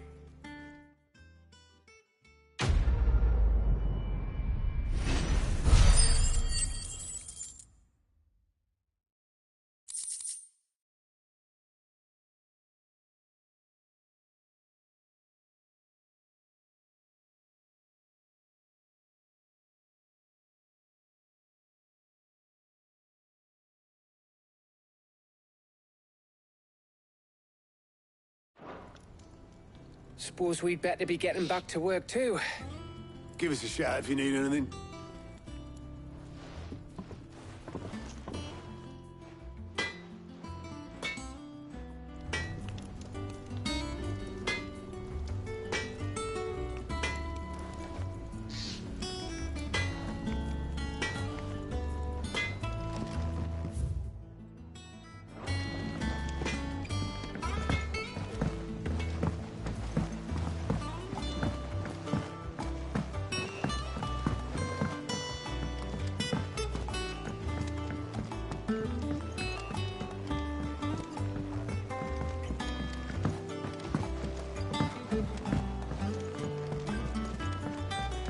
Editors started reading books that don't have any links in.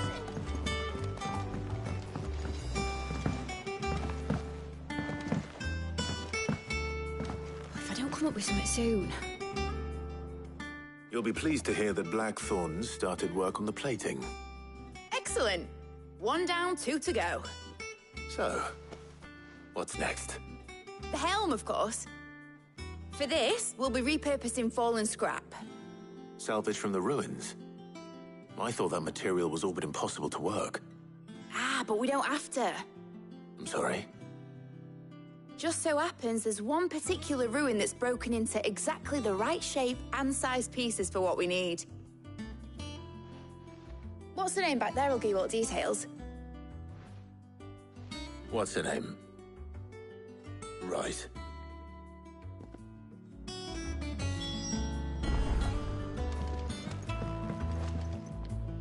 Oh, Sid, is this about the helm? Yes. Mid said I should speak with you. I'll show you the plans then. Here you see the mithril engine, in which mithril is burned to generate heat. That heat is then harnessed to produce motive force. Excess heat is dealt with by means of the thermal displacement stack, which disperses it into the surrounding air. Now, were we to rely on thermal plating alone to achieve this effect, the rate of excess heat buildup would far exceed the displacement coefficient of the plating.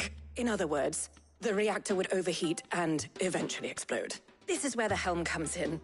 It connects to the plating, you see, and serves as a sort of thermal sink to absorb all that excess energy. Our experiments have shown that fallen ceramics are remarkably thermophilic. They can withstand and absorb levels of heat far above anything we are able to make today. And not only that, they're also waterproof and immune to rust, making them the perfect material for our protective hood. Why, if sea or rainwater were to enter the reactor proper, it would vaporize instantly.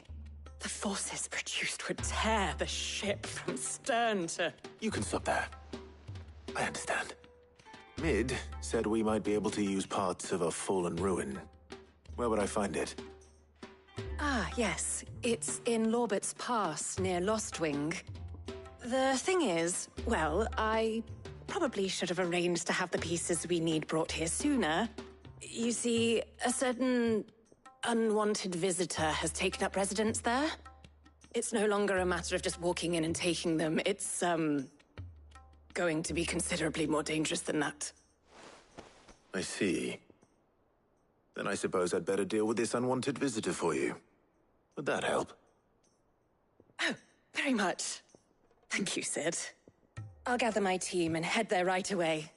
We'll meet you outside the ruins.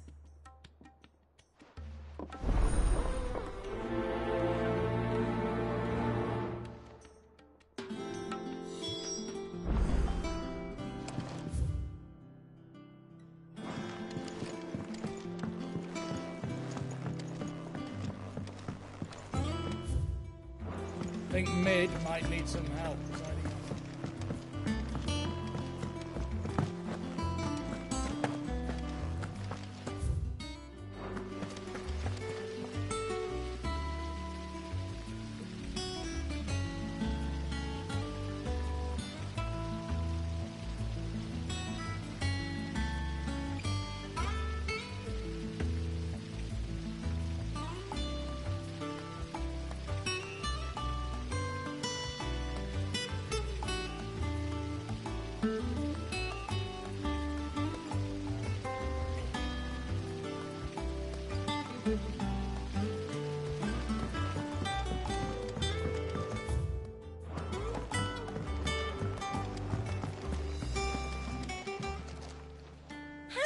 help you today, Clive?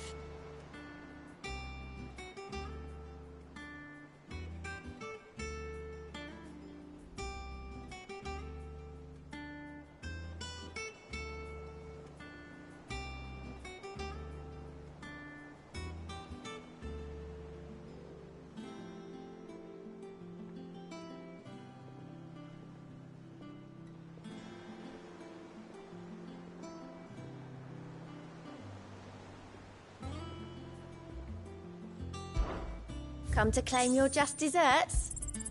You earned this. Here you are. Best of luck out there, Sid.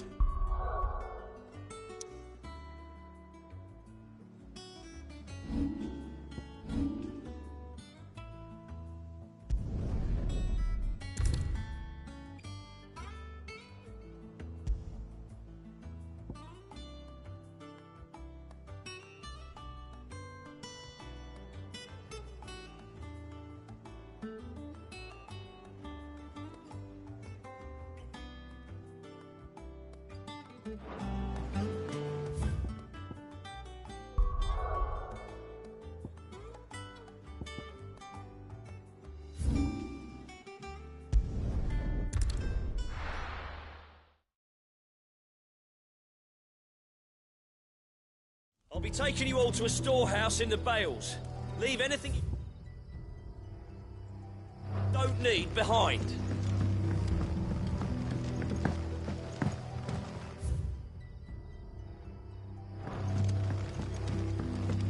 You know what you have to do.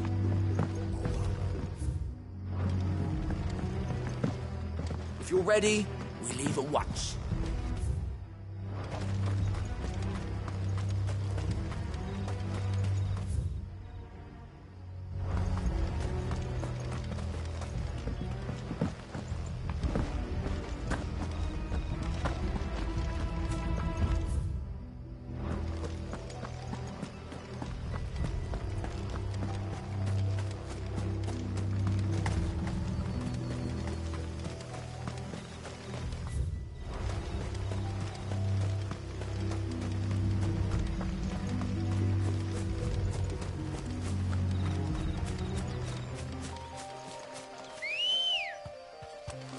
Let's go.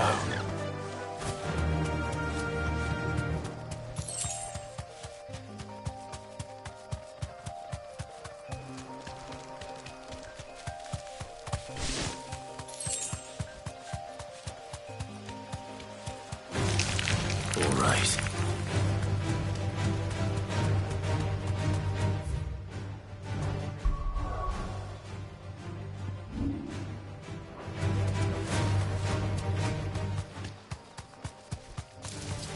Time to fight.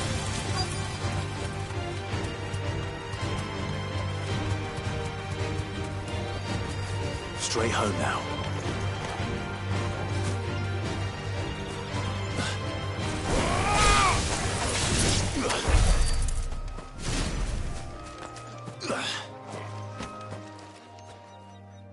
Oh, there you are, Sid. Thanks so much for coming. The, ruins are just over there, as is the creature I told you about, I'd imagine. Would you mind? Of course. I'll be right back.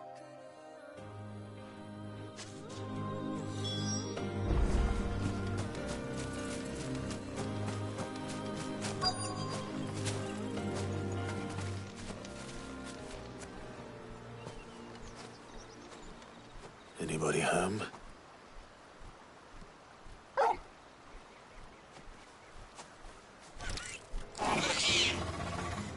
This must be our unwanted visitor. Time to go.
Nice try.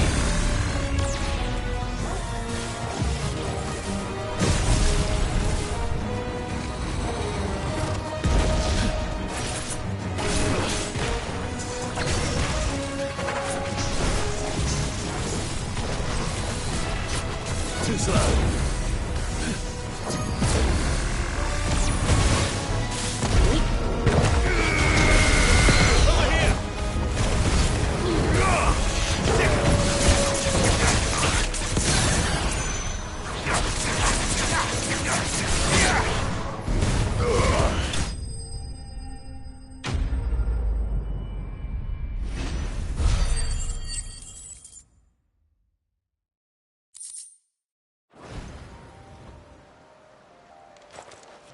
The things I do for you, Mid. Sid! Oh, thank goodness you're safe. You shouldn't have any trouble now. Indeed. Well, don't let us keep you. We'll, see that everything is transported safely back to the hideaway. All right. I'll let Mid know you're on your way.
We're seeing troops in our side.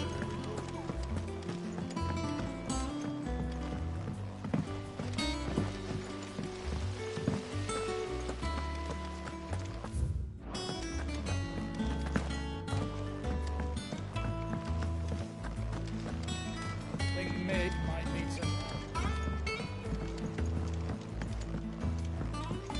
If I don't come up with something soon. Mid. Helena has recovered the material for the helm. She'll be along shortly. Excellent. Another job well done. And just one remaining. Right. Right, the shielding. This one's a bit of a bugger. How so? The plating's enough to stop the engines going pop, but those things will still be spitting out enough fire to set the rest of the ship ablaze. Which is why you need proper shielding. A prison for the dragon's breath that's blazing away inside. I thought a triple thick layer of tempered steel might do it. Or more of the stuff that the Fallen use, but they'd both be too heavy. The helm and the plating are bulky enough as it is. Add any more weight and the whole ship would be at the bottom of the briny before we'd even started. I need something light. But I've racked my brains and I just can't think what would do it. Well, if I were in need of obscure knowledge, I know whose counsel I would seek. Harpocrates. Tomes? Yeah, well, I'd thought of that, obviously. I've got all the details written down here. Can you take this to him, see what he makes of it? Right away.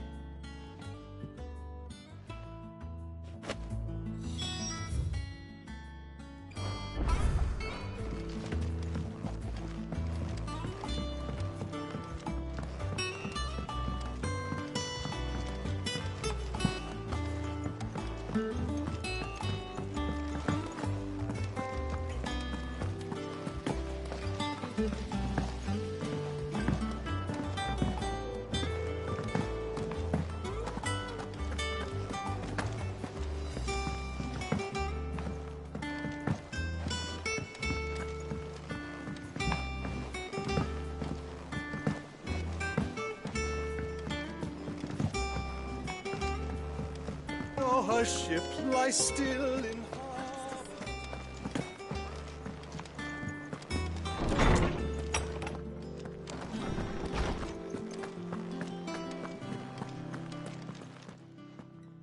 Harpocrates, do you have the moment? For you, Clive, always. Well, actually, it's for Mid this time. Could you take a look at this?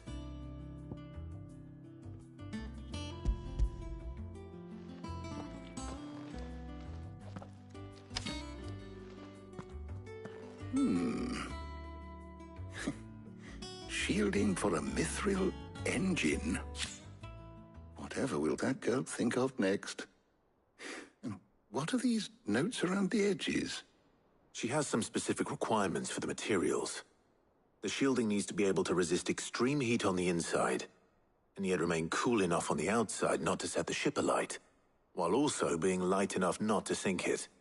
As you can imagine, she's struggling to find anything that meets her needs.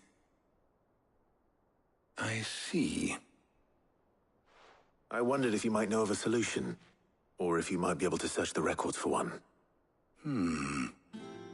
Perhaps it is not a different material she requires, but a different approach. What do you mean? Consider the lake we have made our home. Its blighted waters eat away far more quickly than fresh water or even brine, at timber and steel alike. And yet, we have made a home here from those very materials nonetheless. We have. But Bardolph must varnish every board twice over to keep it from rotting. And Obelus complains that without a constant supply of pitch. I see. Early Gregorian histories speak of a preparation known as moondew.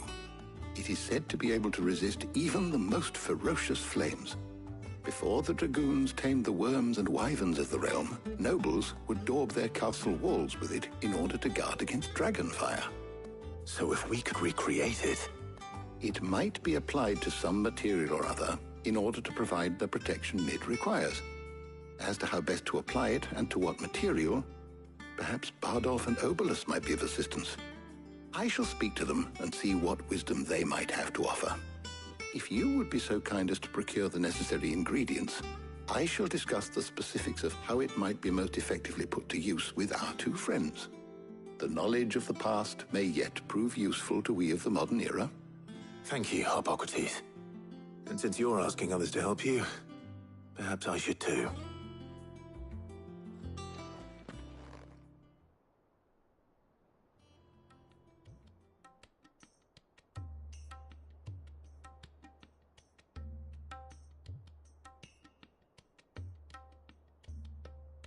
So you need a hand, do you? We do. I'll be heading to market for the ingredients we need. I could do with some help. And some company, too. The other can assist me in researching how best to prepare the shielding itself. Can we count on your aid? Always. Well, if Jill's game. Thank you. I am sure either of these fine young minds would prove indispensable in my research. I leave the decision as to who will go with whom in your capable hands, Clive.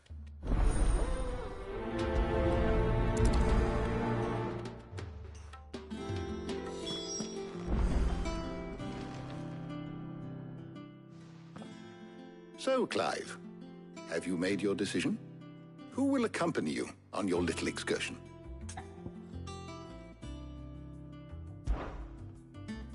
Very well.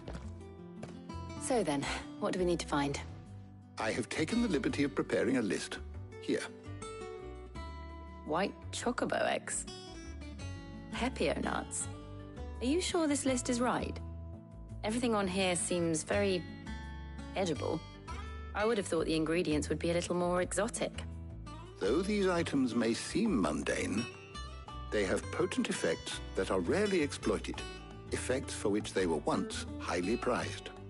So much so, in fact, that they were harvested almost to extinction, hence moondews having fallen from favor.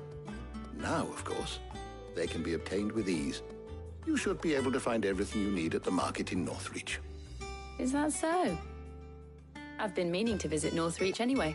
I'll set out now. Join me there when you're ready. I will. Until then. You two enjoy yourselves. You too, Talia.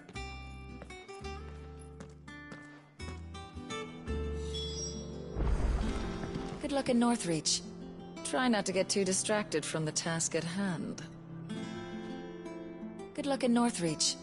Try not to get too distracted from the task at hand.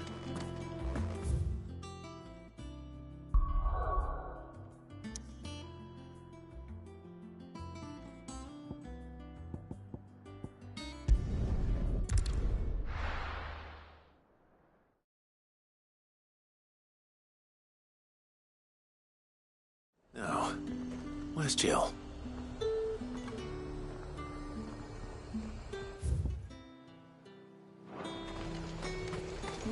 them pilchards nice and chilled. Are those Pepio nuts? I can never tell. How goes the hunt for ingredients? I've only just started. I'm sure everything we need is somewhere amongst all these stalls, though. Why don't we split up and see? We'll take a couple of ingredients each. All right. What am I looking for? How about you look for the Pepio nuts and some garlic? I'll find the other things we need. We can meet by the gate when we're finished.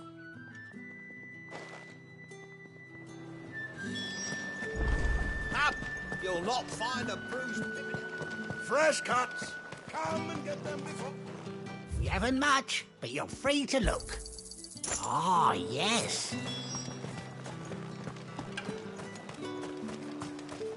How the hell is anyone... Oi, don't touch anything.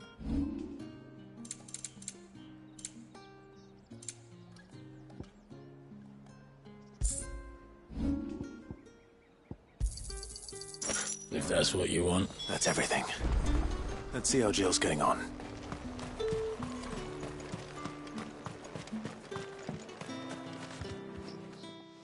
Did you find everything? I did. Here.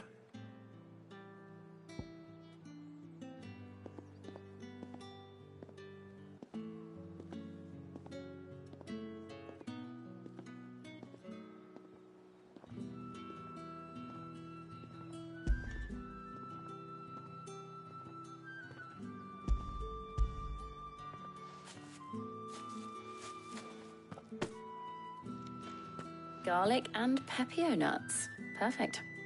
Now all that remains is for Harpocrates to somehow turn all this into what Mid needs to keep her engine cool.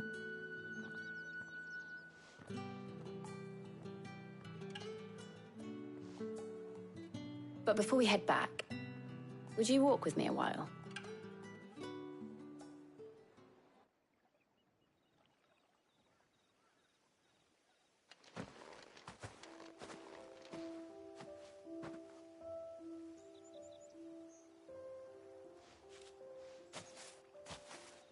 Thank you for asking me to help you today. It makes a nice change. It does.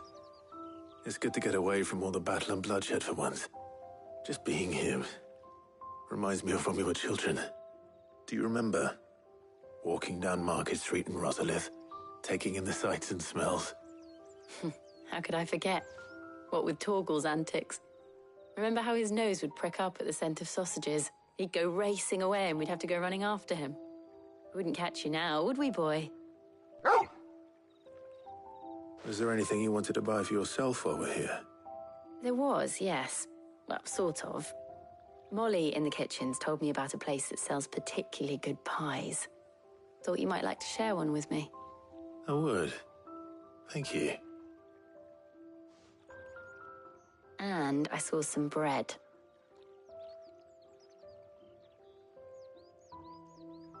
Big white cobs like the baker back in Rosalith used to make. What do you think? I thought we might get some soup to dip it in. But then I tried a slice of the butcher's dry-cured ham and it was just... oh. You all right? Sorry. It's just... you're right. I really do feel like a child again being here with you.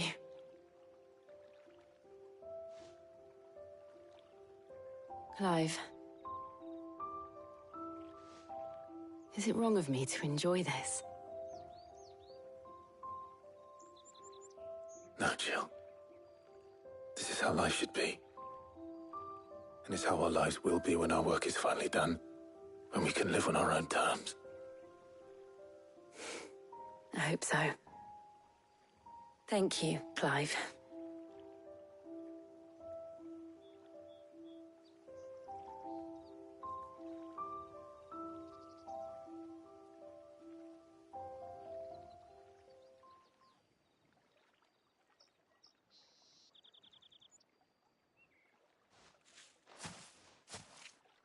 Well, I suppose we better be getting back. I need to give these ingredients to Harpocrates and Talia. I'll see you at the hideaway. Take care. I will. You too.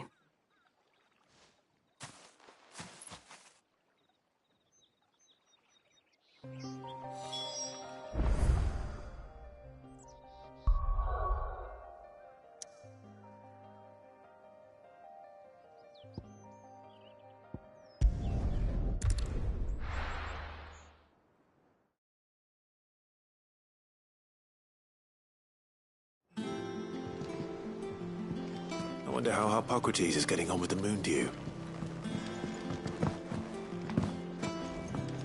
Oh, her ship lies still in...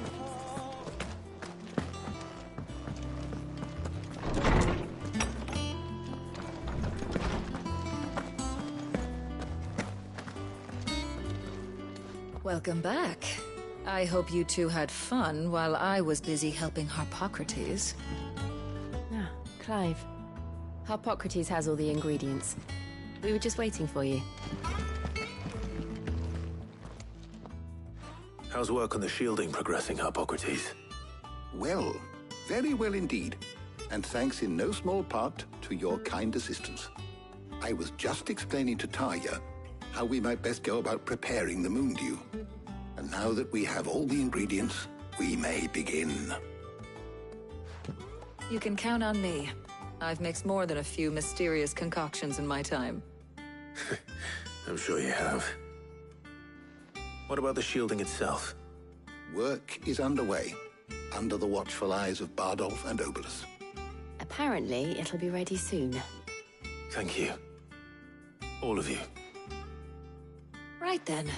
Jill, would you join me in the infirmary? Many hands make light work and all that. Of course.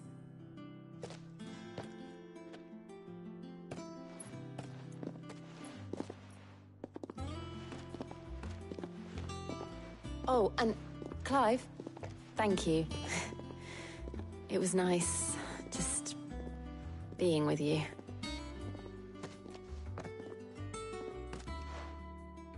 It appears our work here is almost at an end. A shame.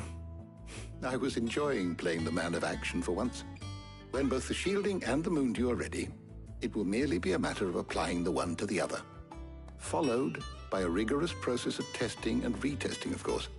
Perhaps someone ought to warn young Mid of that. Leave it to me. Thank you, Harpocrates.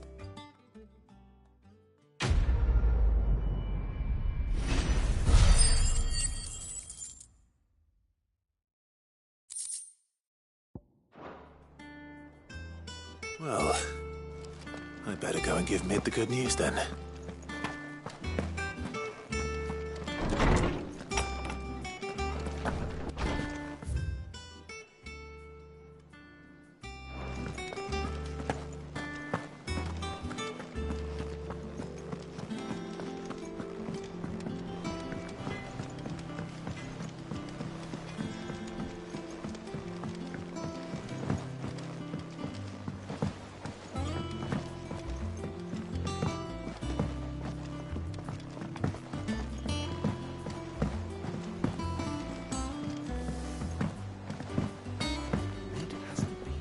Editors started reading books that don't have any pictures in.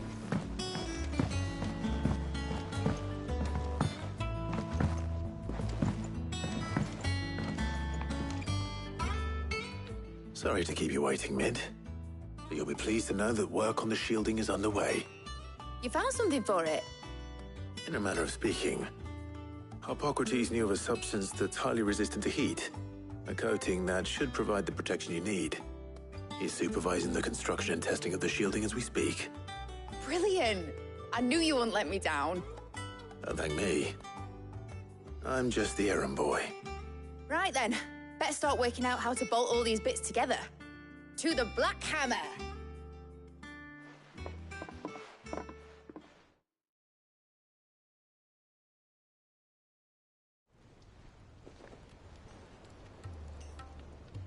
You know, when I got into the smithing game, I thought I'd be making swords and shields, not thermal bleeding didgeridoo-dahs. Displacement stacks. Same difference. Whatever you call it, I ain't putting it together in here. It's cramped enough as it is. Let's take this outside. Mid, you get all the parts lined up on the deck. I'll take care of the rest. On my way! Oh, and bring me the biggest hammer you can find. This is gonna require some precision walloping.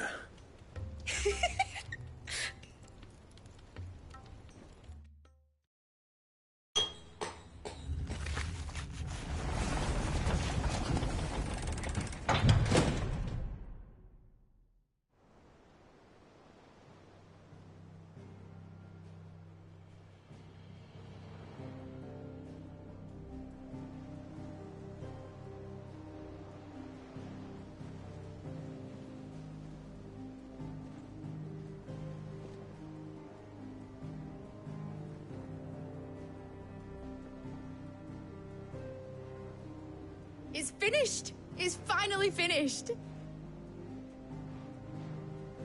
Thank fuck for that. I'll be feeling my hammer arm for weeks. Thank you, Clive, Blackthorn, everyone. That's one down and just 3 more to go. I'm sorry. Oh, didn't I tell you? The Enterprise has 4 mithril engines, and we'll be needing a displacement stack for each. You don't mean... Don't worry. Now they've got a finished one to work off, my gang in Canva can build the rest.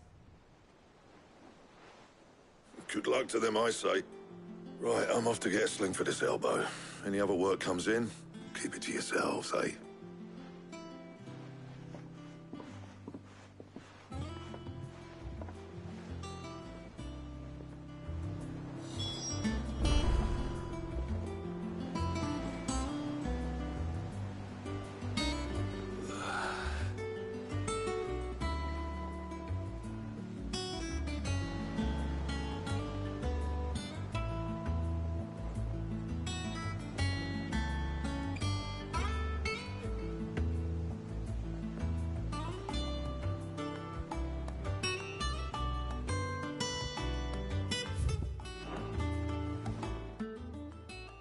What's the matter?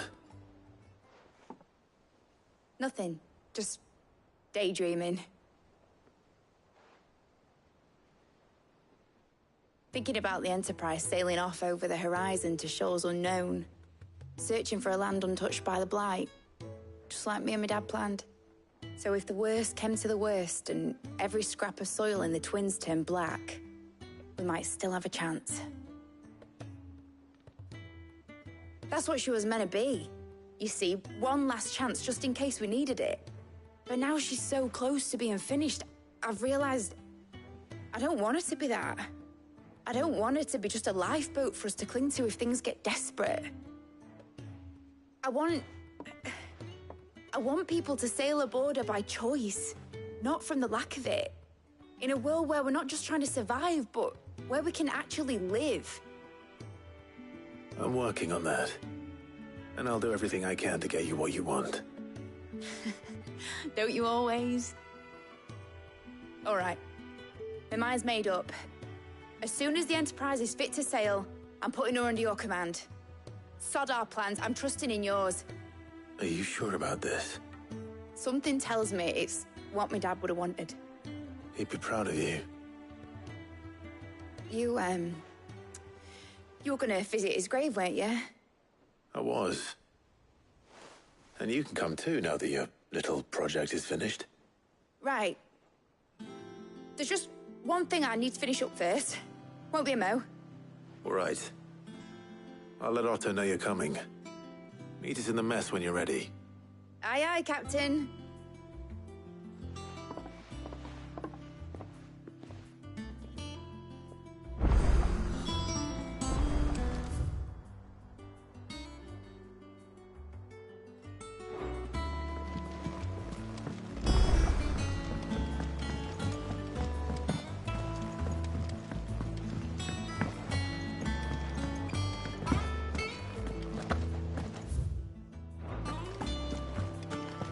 Crack the crystal too.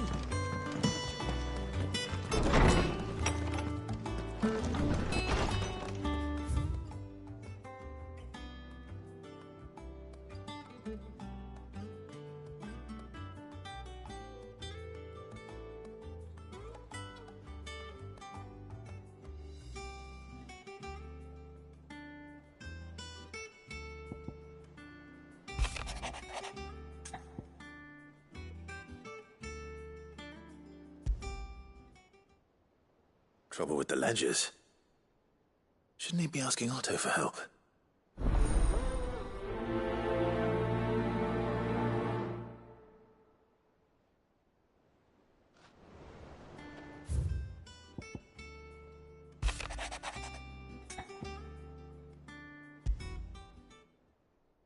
What could be wrong with Torgor? He seemed well enough when I last saw him.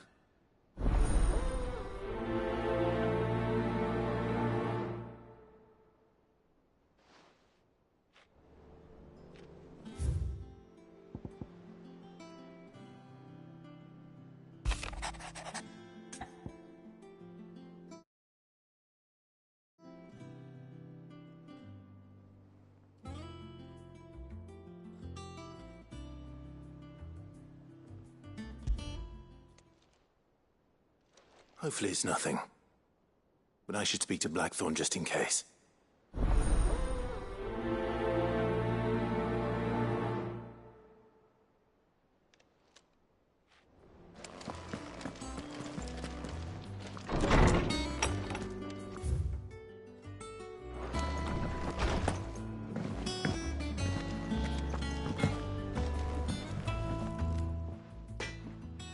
Blackthorn, do you have a moment? Not really, no. This won't take long. I just wanted to ask how you're getting on. August was worried about you, and you might still be doubting your craft, even after learning the trick of that cuirass.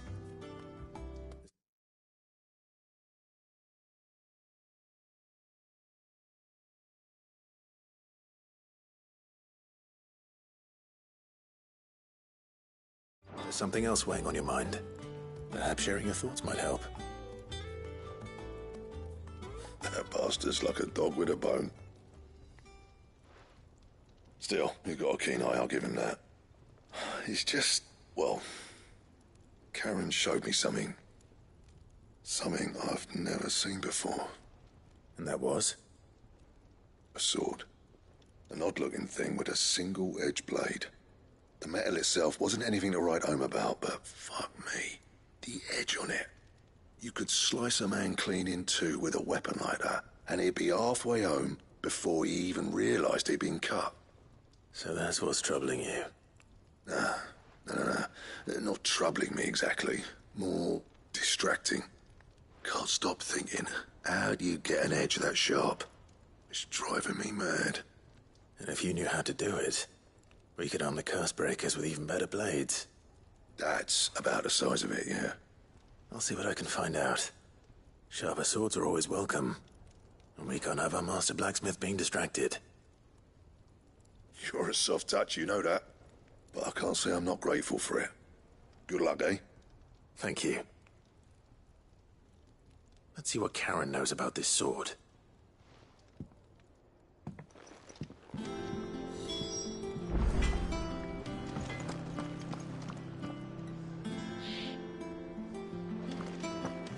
He cracked the crystal too?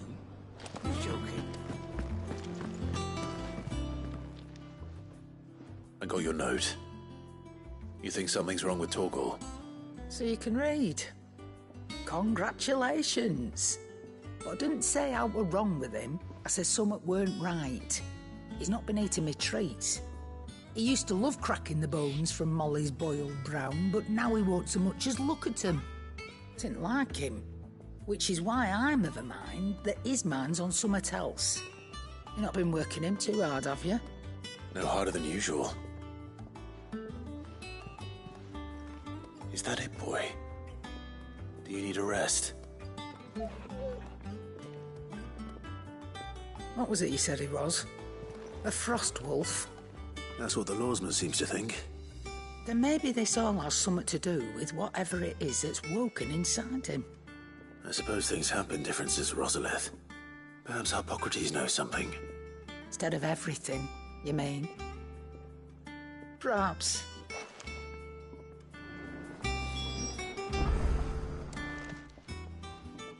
You're looking well, Karen. What do you want? Out with it. I want to know about the sword you showed Blackthorn. Single-edged and extremely sharp.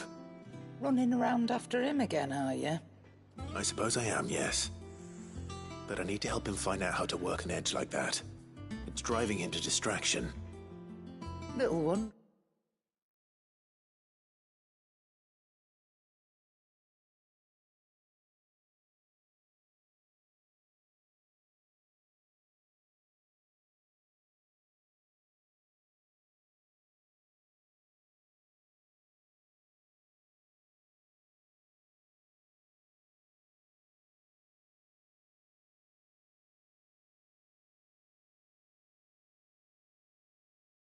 I suppose.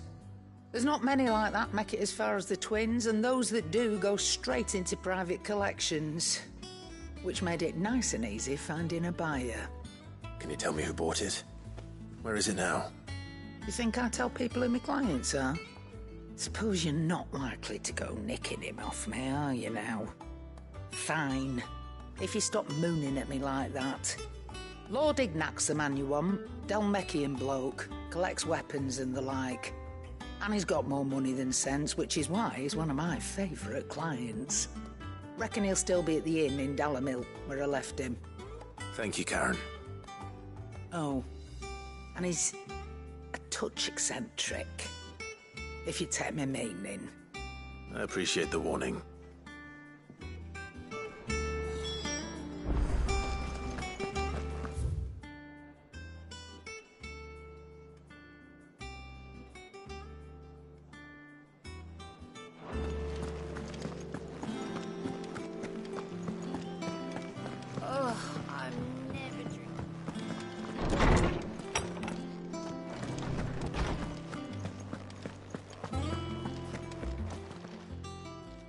Lawsman, I need to ask you about Torgal.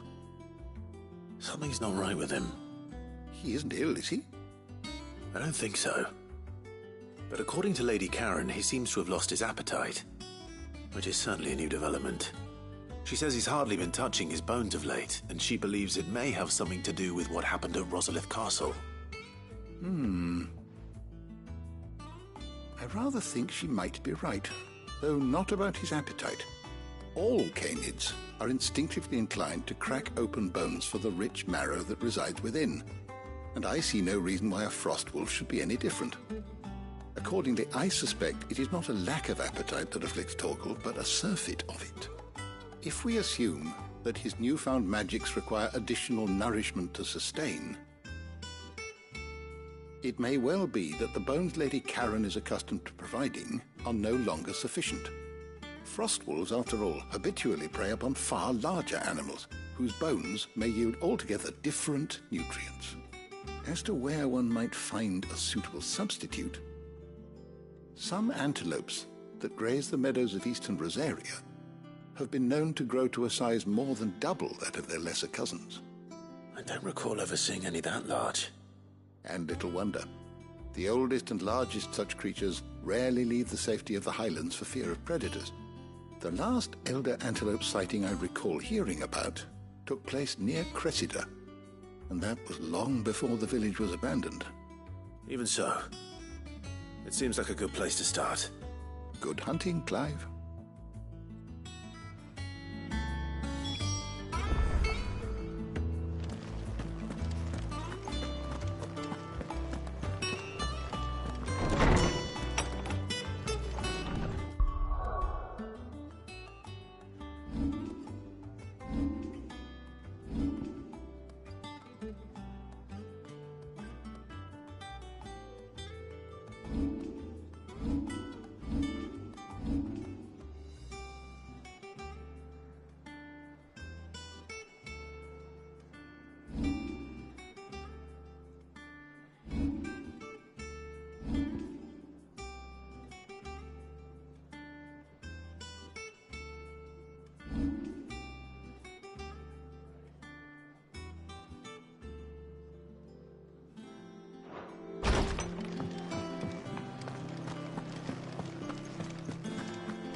Is that the thing Tomes helped with? Mid told me she was building a ship.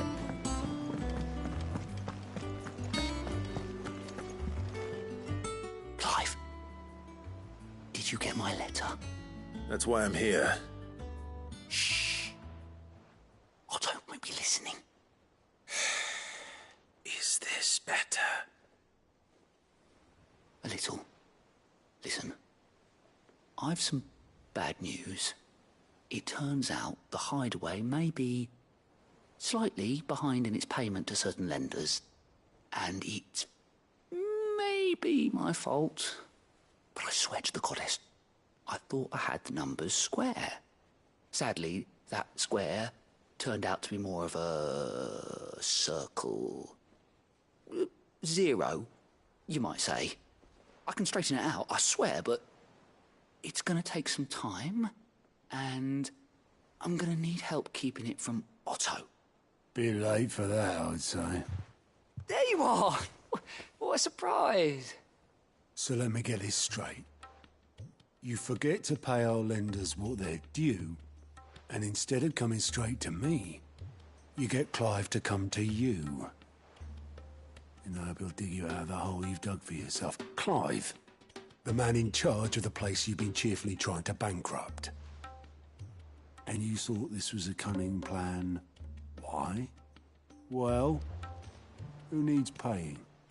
Oh, just Martha. And the dame. And, well, Lady Karen. But only 500 talents.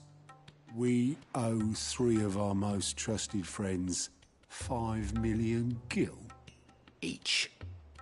5 million each. They lent us the bulk of the money we used to rebuild the hideaway, you see, and, well, I must have made some sort of oversight. Those ledgers were my responsibility, and it was my decision to entrust them to you. This is my fault. Do we have that much to hand? I can always ask my uncle. No, we don't. And no, you won't. We've lightened Lord Rosfield's purse enough. After the king's ransom we had off him, he deserves better than to see our begging bowl. Besides, we'll need to learn to stand on our own if we're gonna make this work. All right. But that doesn't mean you have to shoulder the burden yourself. Is there anything I can do to help? There might be. How'd you fancy taking these to Martha and the dame? Rocks. Rocks, he says. Worth 1,000 talents apiece, these are. A little something Sid and I set aside for when times got lean. And I reckon 15 million in overdue debt probably qualifies. I just hope our associates' eyes are a bit more discerning than yours. I'm sure they will be. Should be me making the rounds, really. But you know how it is with this place. Orders to bark, arses to wipe, and all that. I know. Which is why I don't mind going in your place. Go. Do you know why I only gave Master Clive here 2 star rubies? Because you'd rather Lady Karen killed me. Because I'd rather Lady Karen killed you. Yes. Well, I suppose this is goodbye then. Don't worry. I'm sure Karen will understand. Really? Do you think so? No, I don't.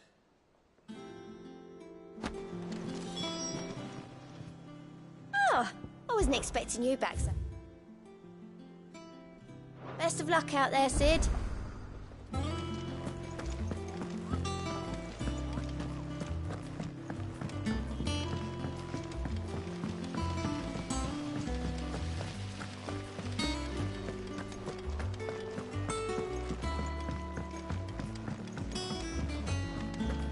I think Mid might need some help.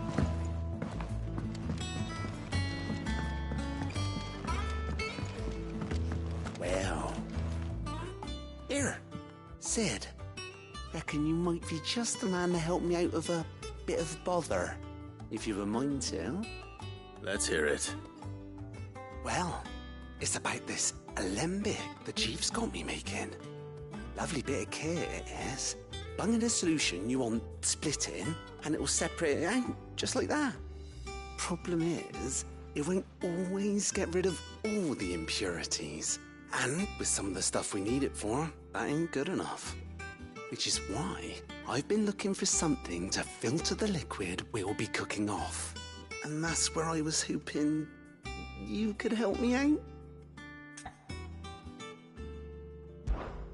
I imagine Ty could get some use out of this alembic too. Distilling medicines and the like. All right. Why not? Proper job! So what exactly do you need for this filter? Nothing but bomb ash'll do, says the chief. Gave me a sample she'd obtained from the university stores.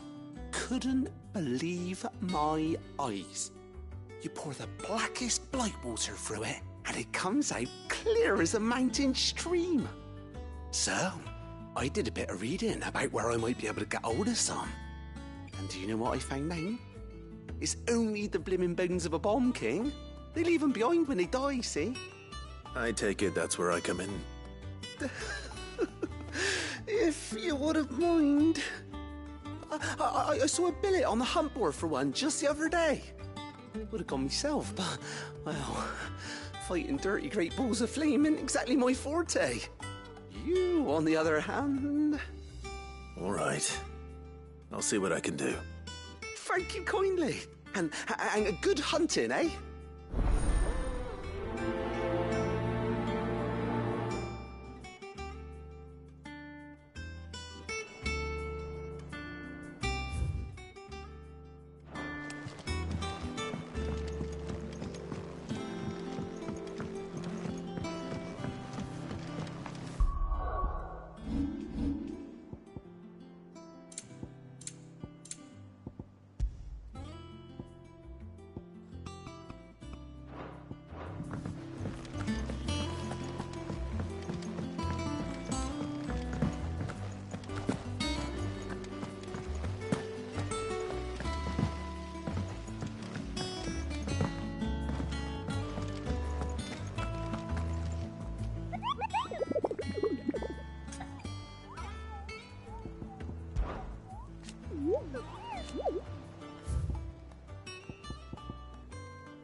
Good girl.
That'll do, girl.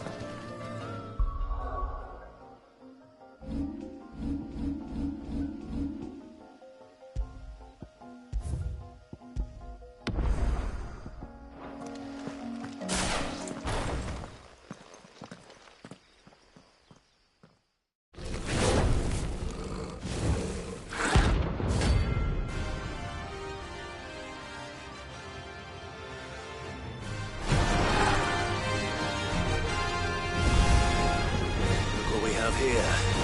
Greetings, Your Majesty.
slow. Let's try. There's more!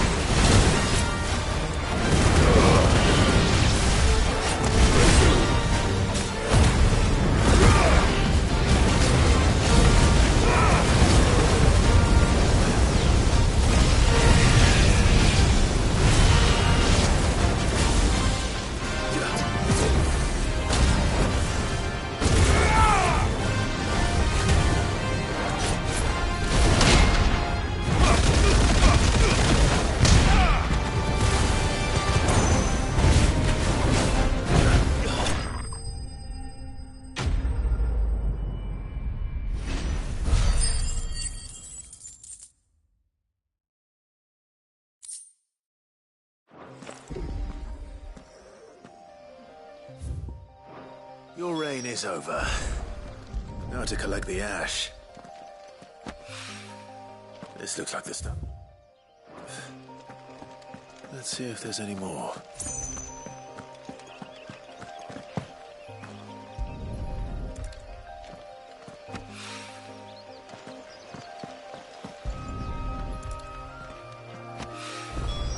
That should do it.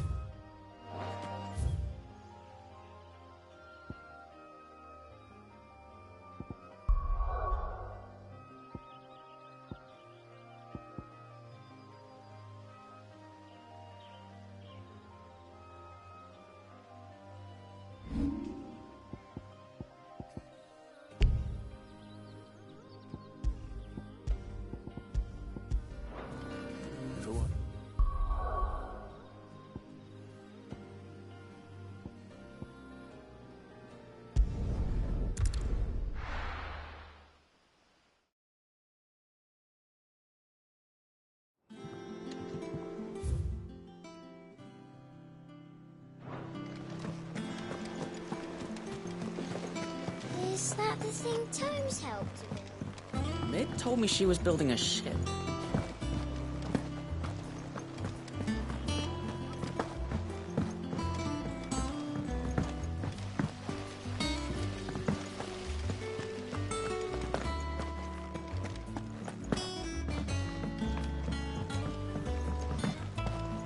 I think Mid might need some help.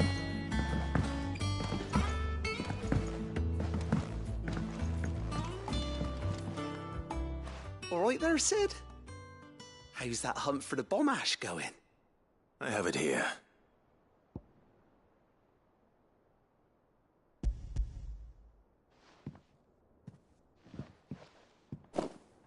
That's the stuff. And plenty of it, too. Enough to keep the Alembic bubbling away for a good old while. You're a gent, Sid. Let nothing say otherwise. Right then. Let's get this contraption up and running.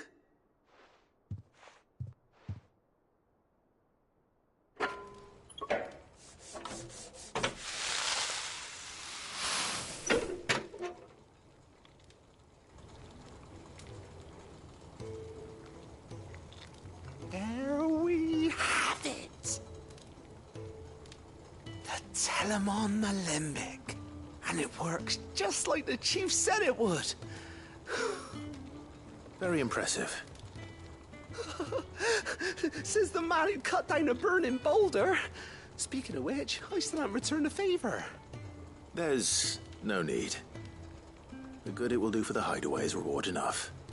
Don't be silly. Why don't you let me take a look at that bag of yours? The one you keep your potions in.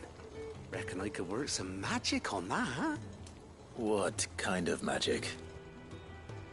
Well, we happen to have isolated a substance in our test run of the Alembic that I reckon will make even the toughest lever supple as anything. Thought we might use it to breathe new life into old boots and the like. Save the hideaway a few gil.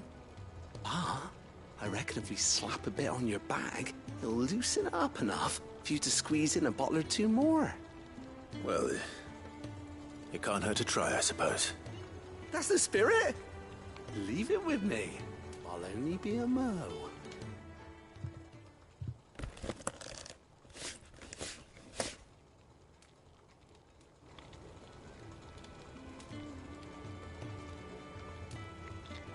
Well?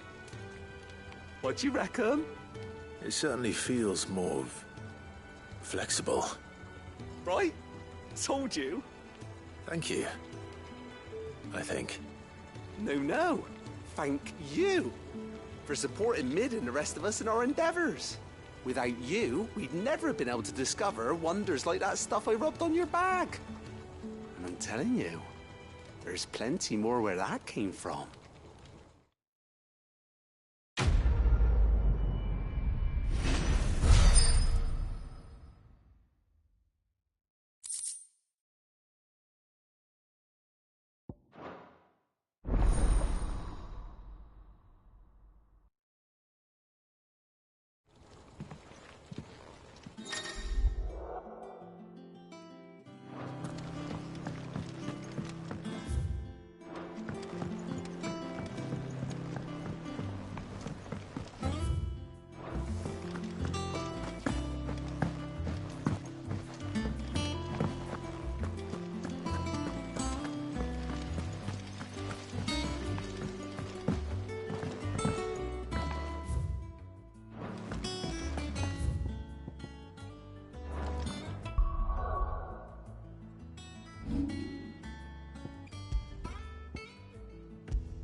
People take notice of what... Healthy men. Shouldn't be too hard to track down Karen's... Elector. Drake's Fang is gone. The whole Mother Crystal gone. What are we gonna do? Welcome. If you're hoping for a bed, I'm afraid you'll have to look elsewhere. One of our wealthy patrons.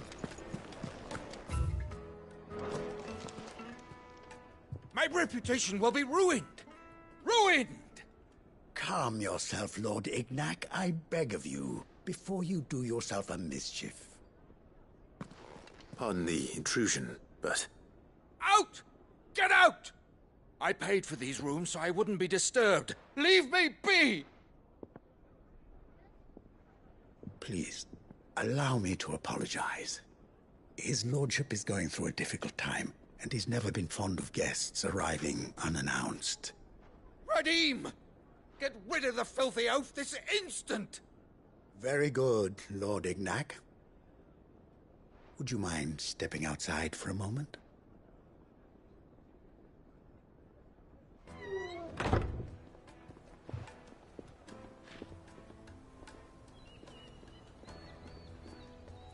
I'm sorry if I've caused you any trouble. That? Oh, no. That's just how his lordship is. Though the morning's events have left him somewhat fractious. He's been dispossessed of his luggage, you see.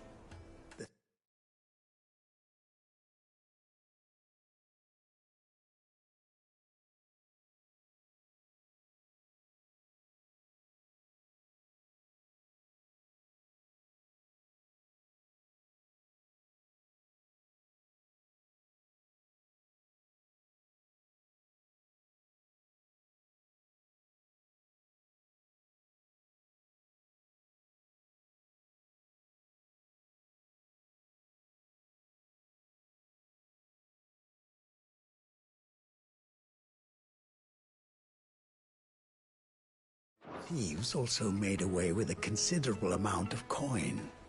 Coin the innkeeper will soon be keen to collect. I don't suppose a certain blade was among the stolen items. A single-edged sword. It was purchased from a merchant friend of mine. Ah, you know Lady Karen. Yes, I'm afraid it was. Then I'll retrieve Lord Ignac's luggage. But I have one condition. You have but to state it. You are welcome to anything that is within my power to grant. I want an audience with Lord Ignac. A few minutes should be enough. Then I'll be on my way. A condition I would be a fool to refuse. Of course, you shall have your audience. I don't suppose you saw where the thieves went? I did not, no. Though some discreet inquiries made on his lordship's behalf mean that I know where you might find them. The bandit's bed. Every ill-gotten coin in Dalimil is said to pass through that disreputable corner of the Valcroy. And that's where I'm heading. I shall speak to Lord Ignac in your absence, and arrange for an audience upon your triumphant return. That will be very kind of you. Farewell, and best of luck.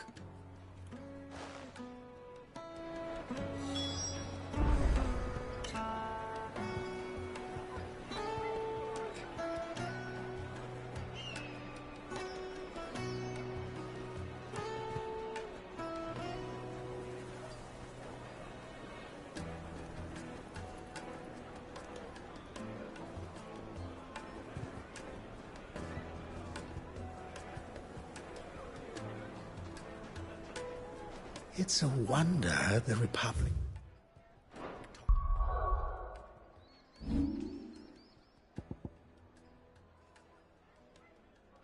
rates the existence of them.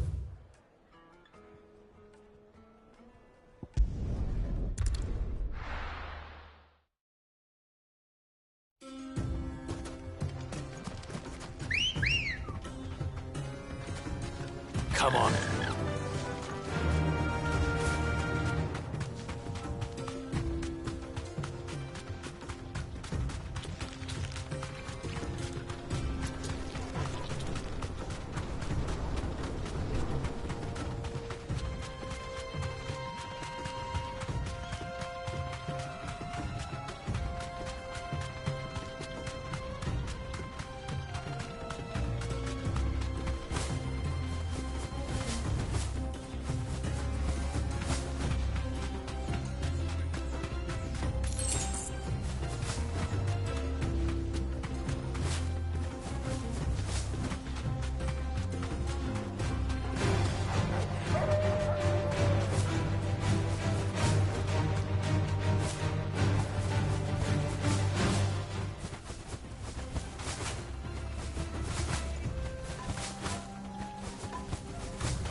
Got company! Come on, lads, let's tear the bastard's head off! And another!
This must be Ignac's luggage. Nothing seems to be damaged. All right. Let's get it back to Dalimil.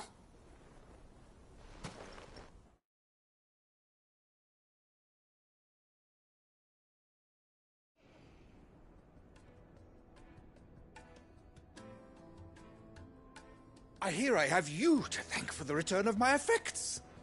What shall I call you, my good man? Wyvern. Glad to make your acquaintance. A formidable name indeed. Well, Wyvern, I appear to be in your debt. Redeem here tells me you wished for an audience. Is that all? A few moments of your time should suffice, yes. You're a peculiar fellow, Wyvern. All right, speak. Master Wyvern was wondering if you could tell him about a certain single-edged sword you recently acquired. Oh, a true work of art, that one. Karen drove me hard on the price, but I would have sold her Radim here to get my hands on that sword. It was made in the Outer Isles, far beyond the Twins, and is used exclusively.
By the practitioners of a unique school of swordsmanship. They believe no combat should ever exceed a single strike, and hone their blades to such perfection that none ever does. Each sword is made for that one perfect stroke, and for that stroke only. They crack upon a second blow. There's a brutal sort of beauty to it, really. But how do they hone such an edge? Fine question. Why, they use a whetstone, of course. Whetstones, rather. A whole array of them, ranging from the coarse to the fine. 10,000 licks with the sharpening stone, then 10,000 more. But it is the final stone which lends the blade its legendary sharpness. A mineral quite foreign to this great realm of ours. And that is the key. The secret ingredient.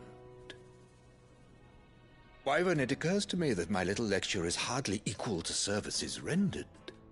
Take this, together with my regards.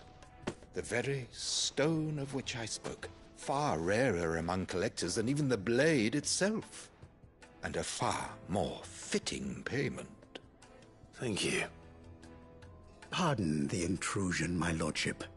However, it is long past time we prepared ourselves to depart. So it is. I am locked in bitter competition with a rival collector of curiosities. I am one step ahead of the unscrupulous scoundrel, but he is hard at my heels. Are there many other collectors out there? Too many to count, but only one do I consider my nemesis. Lord Byron Rosfield, and is a perennial thorn in my side. I can imagine. Farewell, Wyvern. May our paths cross again. Radim, we mustn't dawdle.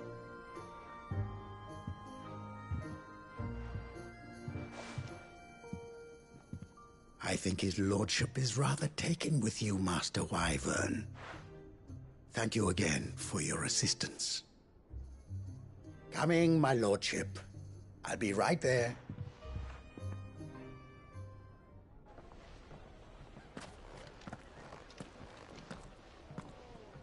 Trust Uncle Byron to find such an interesting rival. Now, let's see what Blackthorn makes of this whetstone, shall we?